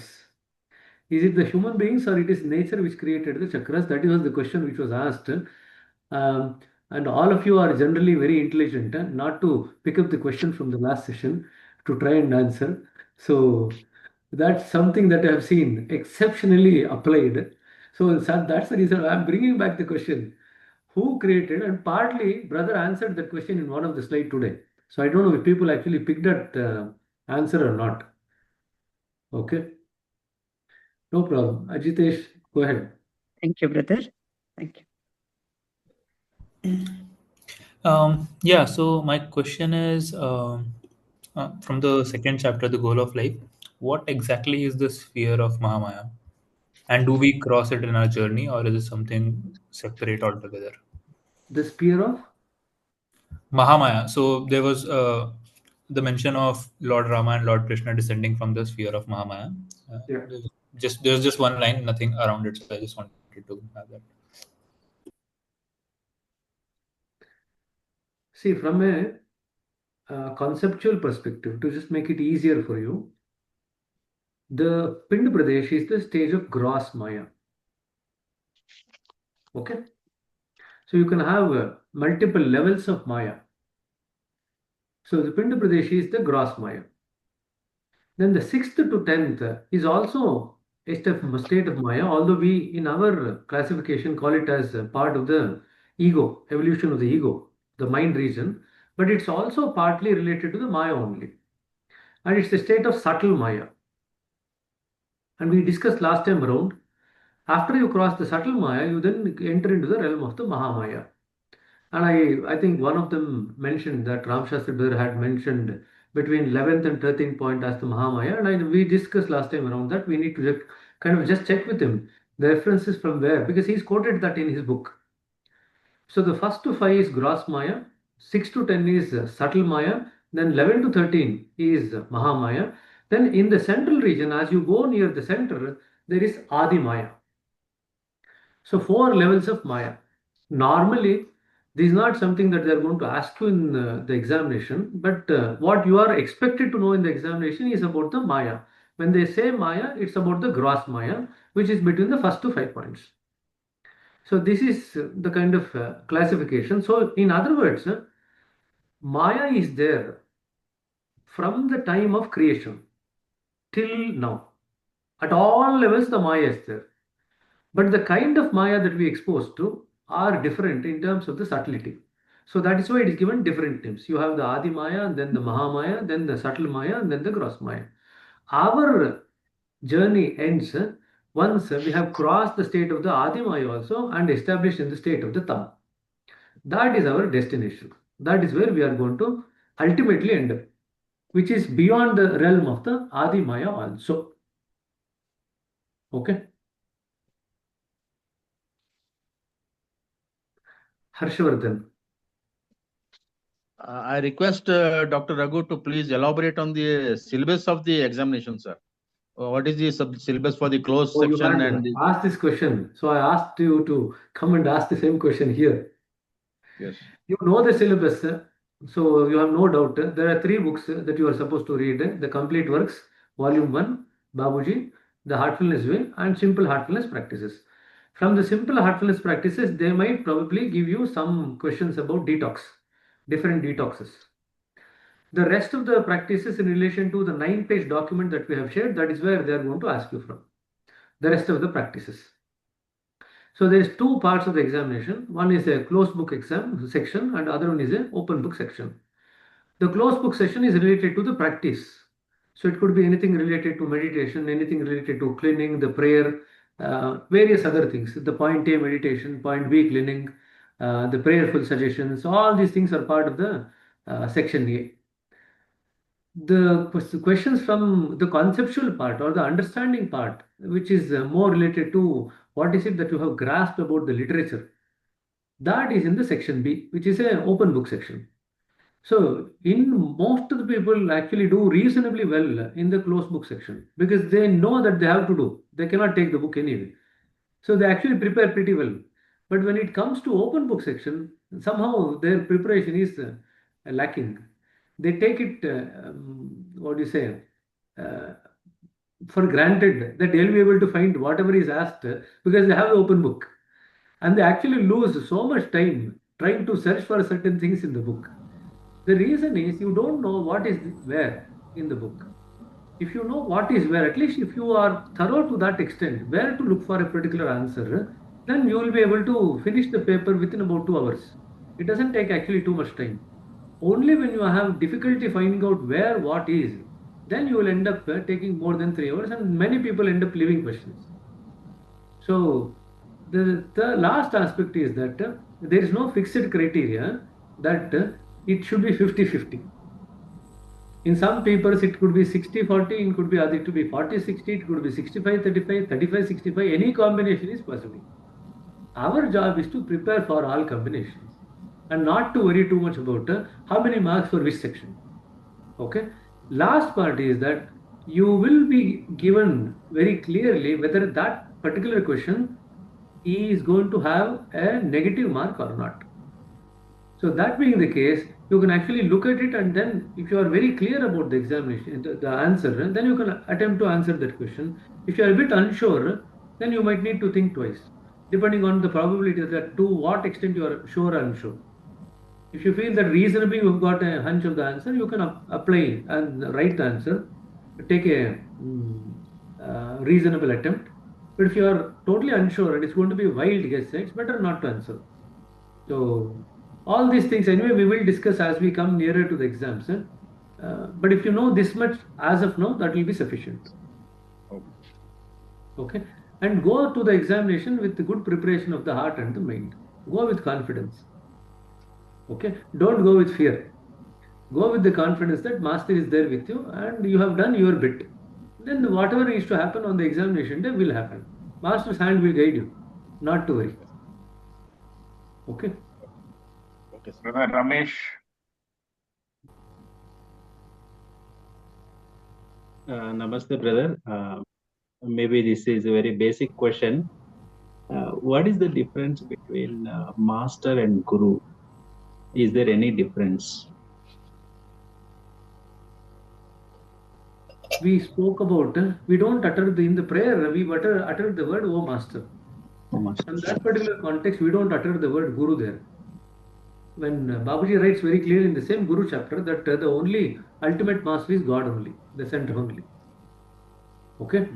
So, for all practical purposes, if you want to use Guru as a word relating to master from a different language perspective, they both mean one and the same. But even otherwise, in Kannada, it is called as O Natha.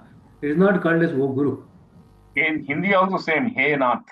Exactly. So, the Guru, if you look at what Daji describes in heartfulness way, what is the meaning of the word Guru? A dispeller of darkness. Okay. Now, from a slightly theoretical perspective, you can say that a person who dispels the darkness, what do you think they will lead you to? What can they lead you to? If they dispel the darkness, what will be the outcome? Lightness. Light. Light.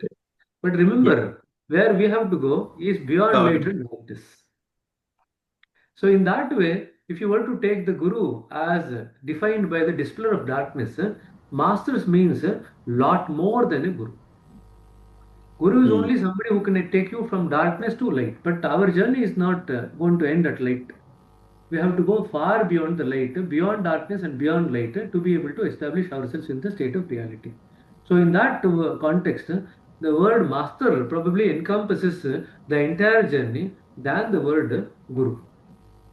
Okay. But then many times when we are actually using terms which are going to relate us to the culture that we are in, it might actually make it easy for us to relate to the people and the culture when we use a particular word.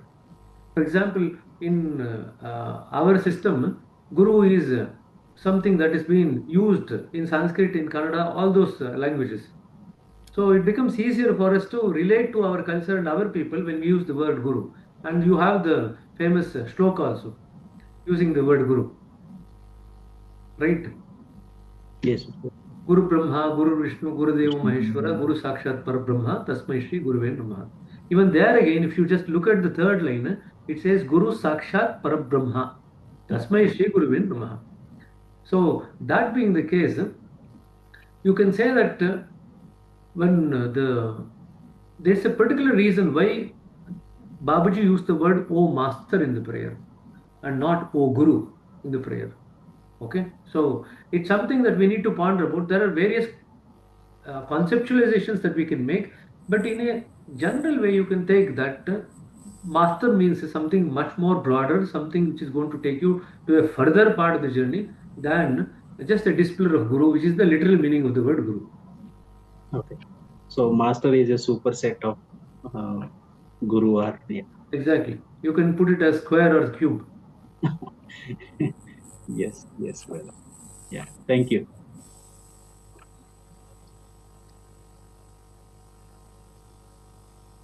Rima sister, go ahead. Yeah. Namaste, brother. Am I audible, brother? Yeah, yeah. Instead of using a earphone. Brother, my question is regarding the one of the slides where Brother Vijay has said, realization is the awakening of the soul. That was the header. So, brother, just wanted to understand on the soul part, because to my understanding is that in Sahaj Marg also or otherwise we always say soul is always pure, and we try to remove the impressions or the impurities around the soul to in our spiritual journey, basically, to progress. So I just wanted to understand what's the role of the soul then. The role of the soul in the Yeah, journey. in our spiritual journey, because we are to my understanding, brother, it's like we try to clear the impurities and impression which is around the soul, and with the casual body our soul moves to the other in the rebirth or whatever, in the other realm it goes. So what is the role of the soul in a spiritual journey? That I wanted to understand, brother. For that, you need to look at how was the soul born from the Supreme Soul. Okay. So that's something that Lalaji has described in the Truth Eternal, that the soul was originally a part of the Supreme Soul. Okay. The commonest example given in the Upanishad is that the Supreme Soul is like the fire and the souls are like the spark. So they both are coming from the same source. The only difference is in the quality and the quantity. The quality is the same. Both has fire, the heat element and the light element. Both of them have the same, the spark and the fire. So originally when the soul is formed, it is actually in the divine kingdom in close approximation to the Supreme Soul. Okay, that's the original state. But in due course of time, what happens is the soul asserts its separateness. Okay, this assertion of separateness is the original error on the part of the soul. The moment that idea of separateness takes over the soul, this is what is described in the Christian literature as Adam was told not to eat the apple, but Adam asserted that I will eat the apple. Okay, so that idea of separation is what actually grasped the soul in the initial part. After that, the soul is now enamored by fear. And then it just looks around everywhere and then it just says that there's nobody else there. So even now, when we look at around and we don't see anybody, we actually feel that the fear is now gone. I'm the only person there. What's the need for me to fear? Very similar thing happened to the soul. That it looked around and there's nobody there. So the fear came down. The fear that actually propped up because of the idea of separateness. Then the third thing came about, which is the desire, which is what is called as the big desire by Master in the heartfulness way. And what is the big desire? The big desire is for the soul to get rid of the anxiety. But in order to get rid of the anxiety, it has to get rid of the idea of separateness. In order to get rid of the idea of the separateness, it now starts looking for a means to get rid of the idea of the separateness. Okay. So the third one is the desire, and the desire is actually to re-establish the connection with the Supreme that it had previously, but now it has lost because of the idea of the separateness. So the idea of separateness gave rise to the idea of anxiety, but when the soul wants to get rid of the idea of anxiety, it has to get rid of the idea of the separateness. Separate. Okay. Even now, when we are in a group, we actually feel more secure. Can you see that? Rather than being alone, if you are in a group, you feel more secure. If something is happening to everyone, okay, whatever happens to everyone, it happens to me also. Somehow we feel secure. Yeah. Right? So In order to get rid, now the soul needs a means to overcome this idea of separation in order to get rid of anxiety and re-establish the connection with the Supreme. That necessitates the need for the mind and the body. Okay. Then gradually, if in the first life itself the soul realizes after taking the first body, if it realizes its connection with the re-establishes the connection with the Supreme Soul, the journey ends there. You are back in the divine kingdom. Okay. So actually, if you read Bhagavata Purana, you will actually come across many different categories of souls who have kind of evolved down to a certain extent. So some souls got liberated or went back to the divine kingdom in first life itself. There are some others who actually went back after a few lives. There are few others who actually went back after many lives. And there are many others like us who are now here in spite of being here so many times. So it's a continuous kind of process of evolution. But this is the basis. And Daji also write that about that in Designing Destiny, that fear is the first samskara. There are two coverings, but the samskara, the first samskara is the fear. And the basis for that samskara is the idea of separateness. All that, if you want to look at it, if you want to kind of hit at the root of this entire journey, what you are trying to do is actually get rid of the idea of separateness. Idea of separateness from the Supreme. That is all that you are trying to do in your entire journey. So now, whenever you actually are with anybody in any group, if you were to reinforce the idea of separateness,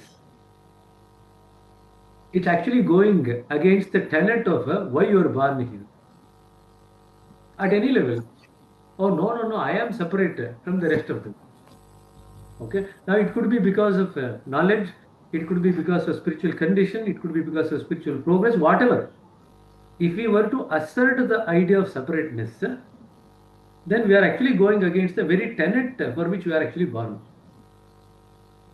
So what will happen as we evolve during the course in terms of expansion of the consciousness is that this idea of separateness gradually melts away. That is what is supposed to happen. Eventually it will disappear to such an extent that you now merge back into the ultimate.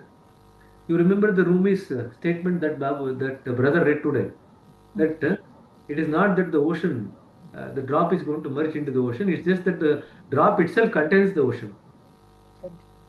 Okay. Now, if we were to extrapolate that to this example of the fire and the spark, if we were to say that the spark contains the fire, do you think that we are wrong in saying that?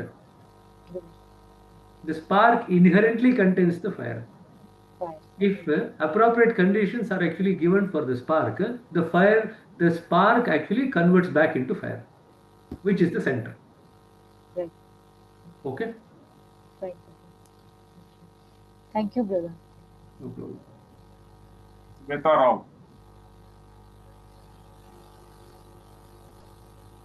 Brother, my question is from last chapter, Avyakta Gati. Can you briefly explain more about it? And why was it called the undifferentiated state? Like, is it because you cross the dualities, or is it something else? The Avyaktagati we discussed, it is, Master gives the example of Raja Janaka. And he says this is the condition we achieve after crossing these 5 chakras or 5 circles of the heart region and go beyond these 5 dualities of the Panchabhutas. So we are, at least as Raghu brother was referring, we are beyond the 5 initial stages of Maya. That is how we understand. So that is a high approach. Also, this is the point where we get liberated. Once we cross the heart region, you are also liberated. So this is in those days, this itself was considered as a very high attainment. And Master says, a lot of Rishimunis were sending their wards to Raja Janaka for training, spiritual training. Basically, there is also this, story which Charaji Maharaj often used to relate about, Shuka, the Muni. He goes to Raja Janaka and he sees him, surrounded with opulence and everything, all possible comforts. So he feels, what is this? People are saying he is such a highly advanced person and he is surrounded by so much wealth and comfort and things like that. So Raja Janaka invites him and takes him and does all the necessary Atithi Satkaras, and then he tells, okay. Suddenly somebody rushes in and says, the palace caught fire and this. He is unperturbed. So then they say, no, no, it is advanced to this. Now it is advanced to your current chamber. He is still unperturbed. Whereas Shuka, he picks up his kamandalam and whatever, small bundle, and he tries to run away. Then the story goes, Raja Janaka just waves his hand and the fire disappears, and he says, see, this was the Maya, and after all this, you are worried and you're having this doubt that I am surrounded by all this. So that's why Daji says, also we saw in this topic of renunciation, it is not non-possession but non-attachment. So that is the state. You want to elaborate anything more? You can. Just one other point. There are three individual bodies at the soul level, and there are three bodies at the Brahman level. So all the things that we talk about at the individual level, the undifferentiated state that brother mentioned, also is applicable at the Brahman's level also. So the state of undifferentiation, and Upanishads do not mention about from the points perspective, but from our perspective, the state of undifferentiation is between the 11th and the 13th point. It is also called as Avyaktagati or Antaryami. So it's the same Avyaktagati or Antaryami.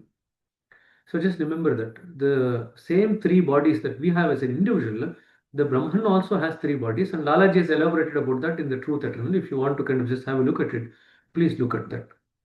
Okay, there is a further description about these conditions in the conversation between Yajnavalkya and Janaka about the Janaka were to organize a particular spiritual, what do you say, a competition, so to say, to just see who is the one who is the highest evolved in his land. And then there Yajnavalkya comes, and then he actually orders the prize to be taken away, saying that nobody else is there who can compete against him. And then everyone is angry against him. So how can you actually take away the prize even before the competition has started? So they all start firing questions. And there is all these questions related to Avyaktagati, the Antaryami, everything is there. But they don't necessarily talk about it from the perspective of the points that we discuss in our system. So that's an additional thing that we have actually got. Okay. So even from the Brahman's perspective, when the stage of Dvanda is, what do you say, crossed over, it enters into the state of Avyaktagati. Brahman's perspective. Okay, just keep that in mind. Brahma has three bodies, we have three bodies. And whatever we talk about the three bodies in our level, we also need to kind of equally cross over the Brahman's level also in order to reach the center. Okay. Vidya sister has again come back for a second innings. Anusha is also there. Anusha is coming first time. Vidya sister is like second innings. Please go ahead. Anusha sister? Or?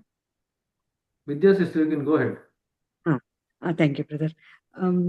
We were talking about in deep sleep, there is no dream.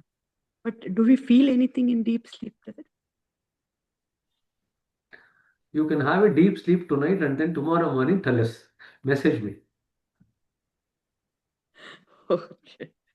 Thank you. The state of Shushupti, Lalaji Maharaj actually gives a totally, revolutionary idea about this.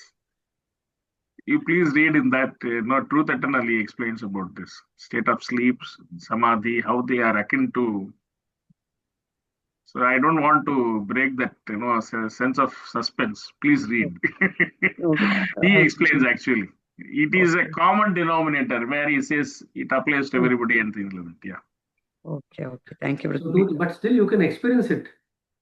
Tonight in deep sleep, Yeah, right? that's Tomorrow always morning No, message, there, no problem. there are yes, we deep have sleep. certain experiences. I don't No. know. I don't know how much. We will be waiting with in a waking state to receive a response, not in a deep sleep state. Okay, brother. No, I don't know how many experiences we can really share or know, so I just wanted to know. Sister Anusha.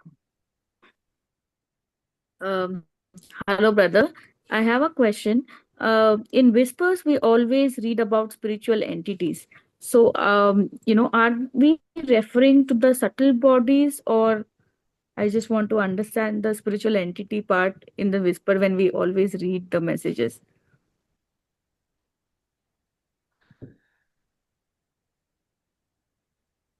Spiritual entity is what they are referring to is quite distinct. When we are talking about subtle bodies, we are referring to this consciousness, chit, manas, buddhi, and ahankar. These are what also known as the antahkaranas. We have 19 subtle bodies, but we mostly talk about these four only. Other 5 plus 5 plus 5 are there. So they are different. The karmendriyas, jnanendriyas, and things like that. So subtle bodies, when we say subtle bodies, we are referring to this consciousness, mind, ego, and buddhi, intellect. But spiritual entity, what Daji explains in spiritual anatomy, that is possible once we get into this ninth chakra. Soul replication happens. So this is an absolutely, totally new revelation for us, where he talks about the soul also being a composite. Lalaji Maharaj is the first one who boldly asserts this. He says that is also a composite substance and the soul replication is possible. So then he says that is the Dvija, no, you are twice born. You are born again in the brighter world. So that is the spiritual entity he is referring to. There is a possibility, but for that, as we were discussing, I think in the last session also, for a specific amount of time, like when a child is born, mother keeps the child in her womb for about 9 months. For the aspirant to be born in the brighter world, Master says, the guru has to have him in the mental vision or mental womb continuously for the period of 7 months. Okay. So it is not just, it is a very symbiotic relationship where not only are we in his constant remembrance, but the guru is also remembering us all the time. Then it is possible for this possibility of, the being born in the brighter world as a spiritual entity. Okay. So what is the answer? Sister, what did you understand? That once we reach the 9th point. That's fine. But, you asked about the body. Is it the subtle body? What is the answer that you got in the end? Yes, brother. But I was understanding the subtle body and the spiritual entity are the same. Our subtle body is replicate of a spiritual entity, but that is not the thing. The subtle body, as a brother explained, there are 4 levels of like gross body, subtle body, What is the causal body. spiritual That is entity? not the Which thing which body is the spiritual entity? Babuji is referring in the whispers. It is a Which spiritual body is the entity spiritual wherein entity? maybe I could take it like the soul is indivisible, maybe. So what is the spiritual entity then? I could take it like that. I don't know. I'm not sure. What is the spiritual Our entity? soul is divisible and it goes into multi-dimensional. So which body is it? Our soul get divided. Which body? Causal body. Our subtle body, because causal body is cannot be changed. Our gross body ages, so I think only the subtle body gets transformed.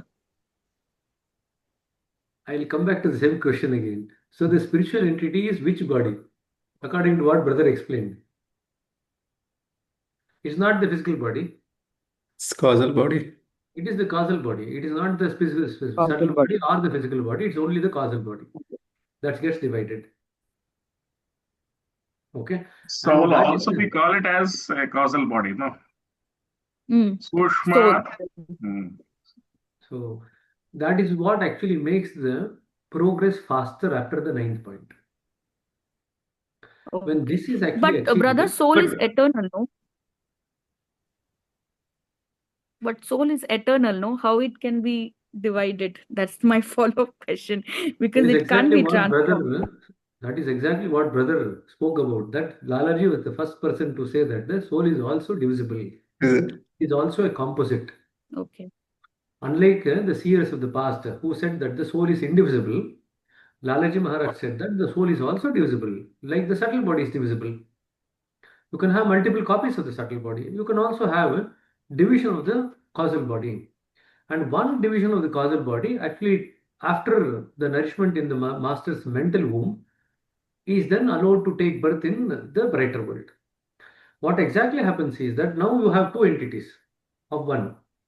So there is one entity which is here in this world. There is another entity which is now doing the things in the brighter world. So both these entities together actually increases the pace of your journey. And then to the extent where the spiritual entity evolves, to that extent when the body is shed here, this causal body here in this body now goes and merges back into its spiritual entity instantly. That is what happens. So it's actually a replica of the soul, right, brother? It's Right. not. It's a replica. Exactly. It's like a he calls it as soul replication.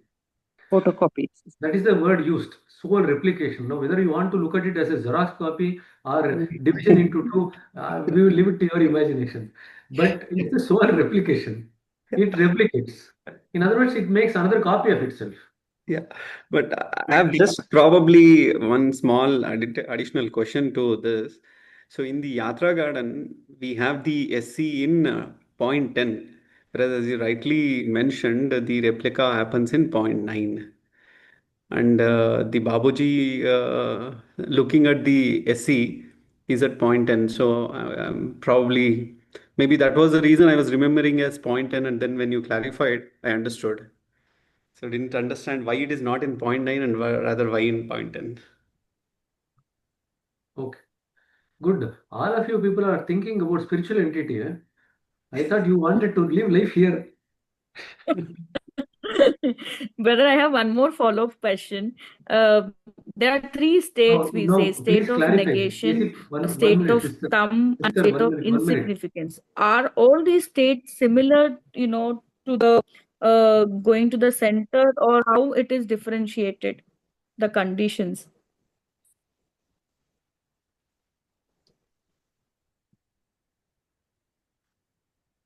No, I was just trying to stop her to cut a joke, but then she just went on and on. So I did not hear the question at all. What was the question? Brother, I wanted to understand all the No, state of negation, state of thumb, and state. Yes. Sorry, no, I brother, I was lost my you. the And state comment of was, insignificance. are you going to ask a follow-up question about the spiritual entity or about the causal body here? No, brother, I was always, whenever I read whispers, I encountered this, word spiritual entity. So I was curious to know, how it, really, because different from the subtle body. I was always thinking that it is a subtle body which, gets divided. So that's what I had that impression. So I wanted to get clarified. So it's very well explained how it actually divides. And after ninth point, we got the replica of Go our to the own follow-up causal body. question. I always used to think that soul is there. Go to the follow-up question now. Follow-up question is, brother, there are three states. State of negation, state of thumb, and state of insignificance, and state of surrender also. Are these higher? I mean, like, is it interrelated to each state, or they are completely different from each other when we, follow in our journey ahead?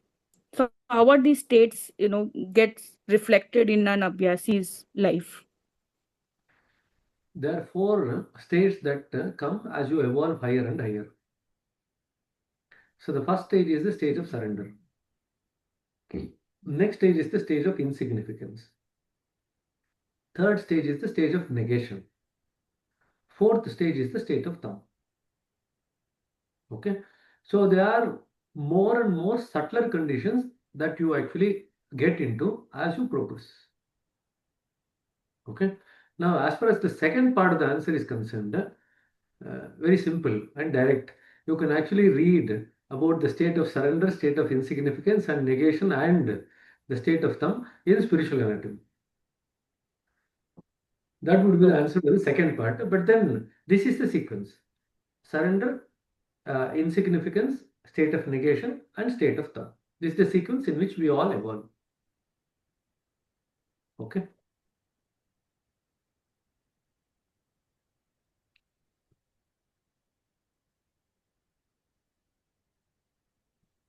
Sure, brother.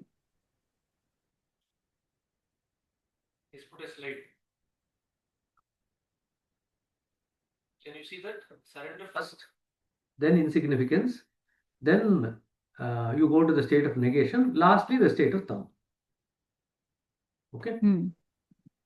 So surrender at the 8th chakra, the insignificance at the 9th chakra.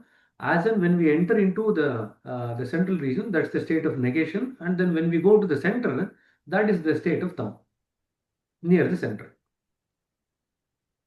Okay. So in the state of negation, the light and darkness will exist, brother, or we go beyond, the state of light and darkness as we go in Tam. You explained today's class that state of Tam is beyond light and darkness.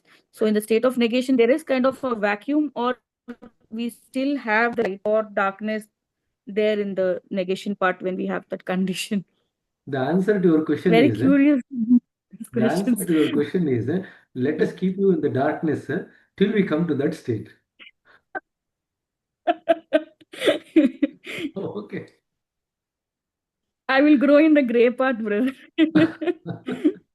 Brother Arun Kumar, I think we will wind up after more questions. Namaste to everyone. Actually, in topic radiation section, I want to ask regarding Mahatma. That Mahatma, which entity, brother? It was physical entity or spiritual entity? In Mahatma, how can we differentiate between material and spiritual? Where we were discussing, Babaji was giving these details in the context of what is happening in the present day. Everybody is given this title Mahatma, so and so and so. So if Babaji says his criterion is something entirely different, he is an insignificant being where there is absolutely no role for ego. So that is what he calls, that is what is the person he calls as a Mahatma. So he says such a person is at least fit enough to train others, where there is almost non-existent ego, insignificant being. So we have other question he asked is, about spiritual entity. It has nothing to do with that. Which point it appears, brother? Before Maya or after? Just now I showed you, in the spiritual anatomy, where the stage of Prabhu, the surrender, Prapanna, Prabhu, all those things are there. Then you have this possibility of surrender, because Master says he goes, three different conditions. He says when this dimensional change happens. Once we cross from the Pind Pradesh to Brahmand, and then from Brahmand, in all these stages to the stage of Prabhu, and then to central region. So for central region crossover, we need surrender as the quality, he says. Generosity is what we require from heart region to mind region. So these are the qualities which we need to have. We're talking about qualities here. So today we read about the Guru chapter. The last part of the journey, Guru is indispensable. Yeah. If you want to enter into the central region, it is Guru's job. If you want to cross through the 7 rings of splendor in the central region, it is Guru's job. If you want to align with the center, it is Guru's job. These three are directly related to the Guru. We have nothing to do. We cannot do anything. Because by the time we come there, we have gone into that state of negation. There is virtually nothing that we can do. So it's entirely dependent on the Guru. So that's why brother was talking about earlier on that unlike in material life, where the role of the Guru gradually decreases, in spiritual life, the role of the Guru actually increases as we go higher and higher. Okay? Murthy sir, last question. Yes, brother. So, as we discussed with various context and questions, we are here not to evolve the body. We are here to collapse into light. So our DNA strand, which is basically consciousness, does evolve as we go from point 1 to 13. So is there any mention of this DNA strand changing, say, from 2-strand DNA to higher 13 strand or whatever it is? I am not aware of DNA strands, but Babuji talks about mutation. And that is again, once we reach a tipping point and there is a kind of egregore effect, he says there is a possibility for mutation to happen. And in some particular point in future, he says there will be more evolved beings. But the DNA strands and all, I have no idea. Raghu, whether you want to take?